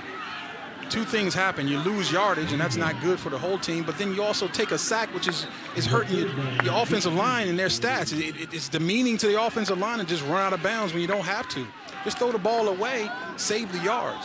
3rd and 17. The Eagles have to get to the 38 to get the first down, and we're down to 1:25 to play. The Eagles do have one timeout remaining. Wirtz has yet to get a pass off. Going to heave it downfield, looking for Fortune, and Fortune can't come up with it at the 29. Owens, the corner, was running step for step with him, and now the Eagles are facing a 4th and 17. Nice effort by Wirtz to get it out there, and this was either going to be a pass interference or an incomplete pass because the coverage was tight. And yes, he got a little handsy, but I don't think that was enough to give him an advantage and throw the flag. So I think that's a good no call. What do you think? I agree, and this is the problem with the option offense. You have no intermediate passing game. I mean, right. your options are really throw the ball downfield when you get the ball in this type situation. Yeah, they're really a fish out of water in this situation. You got to hope for a PI or a missed tackle to run for the first down. 4th and 17. Hanks coming off the edge. Wirtz going to step up, and he's going to run. Can he pick up 17 yards? Gets to the sideline. He's not going to get there, or did he? Ball came out after he was hit at the 37-yard line. The Eagles say they recovered on the plus side of the sticks, and we'll have to check the call down on the field. That's why I wouldn't blitz in this situation and run man coverage, because you give an opportunity for a guy like that to get downfield, play zone coverage, and let your guys see the break of the pocket and rally up to make the tackle. They're still trying to figure this thing out. I think he was short of the sticks, and the ball would go over on downs. Yeah, I don't think that was a fumble at all. I think the ground calls it. I think he's short. Or do you think he tossed it forward? Yeah, and that's another thing. He might have did it on purpose. The old Kenny Staple play. The ruling on the Fumble field forward. is the ball carrier fumbled the ball forward. Therefore, the ball is returned to the spot of his fumble, which is short of the line of the gain. It'll be first down, New Mexico State. There you go. That's right. And so the ball would go over on downs, and the Aggies are going to get the win here tonight. Even if this was a legitimate fumble, which I'm not sure it was, but even if it was, on 4th down in this time of the game, that's the rule. They do not allow a ball to be fumbled forward and recovered. It always will go back to the spot of the fumble. So it's the Kenny Stabler rule. That's right. And he didn't. The ball legitimately did come out. It did. Yep. He did not toss it forward. It legitimately came out. But the rule is that you cannot fumble forward to pick up a first down in that situation. And there's a man down right now. Is that Wirtz? I think that's Wirtz. He still has not gotten up off the field after that hit at the 37-yard line. So that's a real problem there. No doubt about it. What's going to turn into a loss here tonight hopefully does not turn into more than just a loss with the loss of your starting quarterback.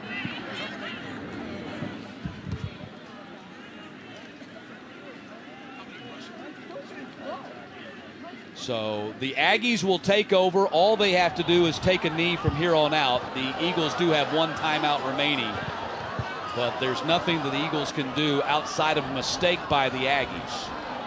And they continue to tend to Wirtz on the sideline. I think he might have gotten hit in the head by the tackler's leg. That's Wright coming over there to make the tackle. Yeah, I think he took a knee in the back of the helmet. Yeah, good eye, Matt. That's exactly what happened. And so this could be a concussion type situation. Yeah, concussion protocol is in full effect. Yep, he took a knee to the back of the helmet. He looks a little woozy.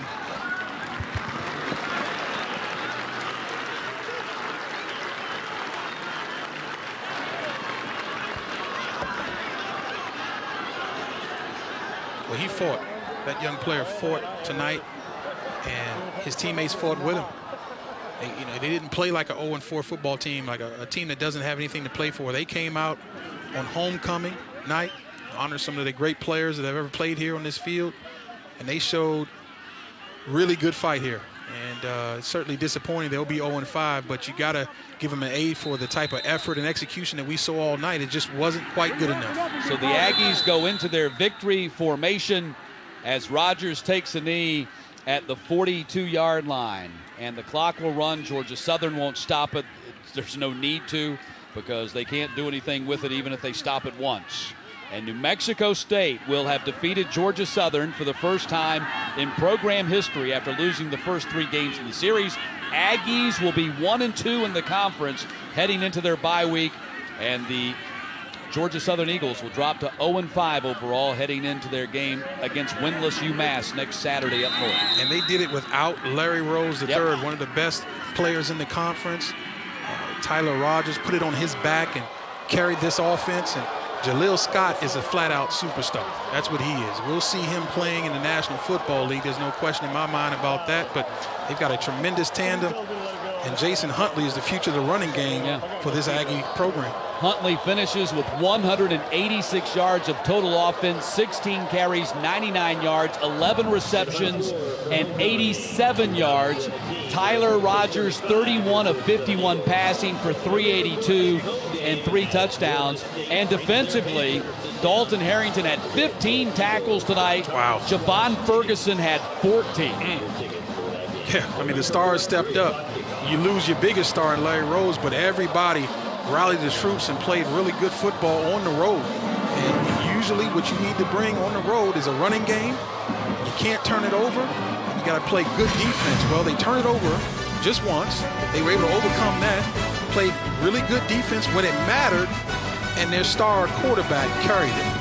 All games airing on the ESPN networks are streaming live on the ESPN app, or to watch this entire game on replay as well as other games on our family of ESPN networks. Log on to ESPN.com or watch ESPN.com or download the Watch ESPN app. This has been a presentation of ESPN, and now for Tioka Jackson and the entire ESPN crew, I'm Matt Stewart. So long where New Mexico State beats Georgia Southern 35-27.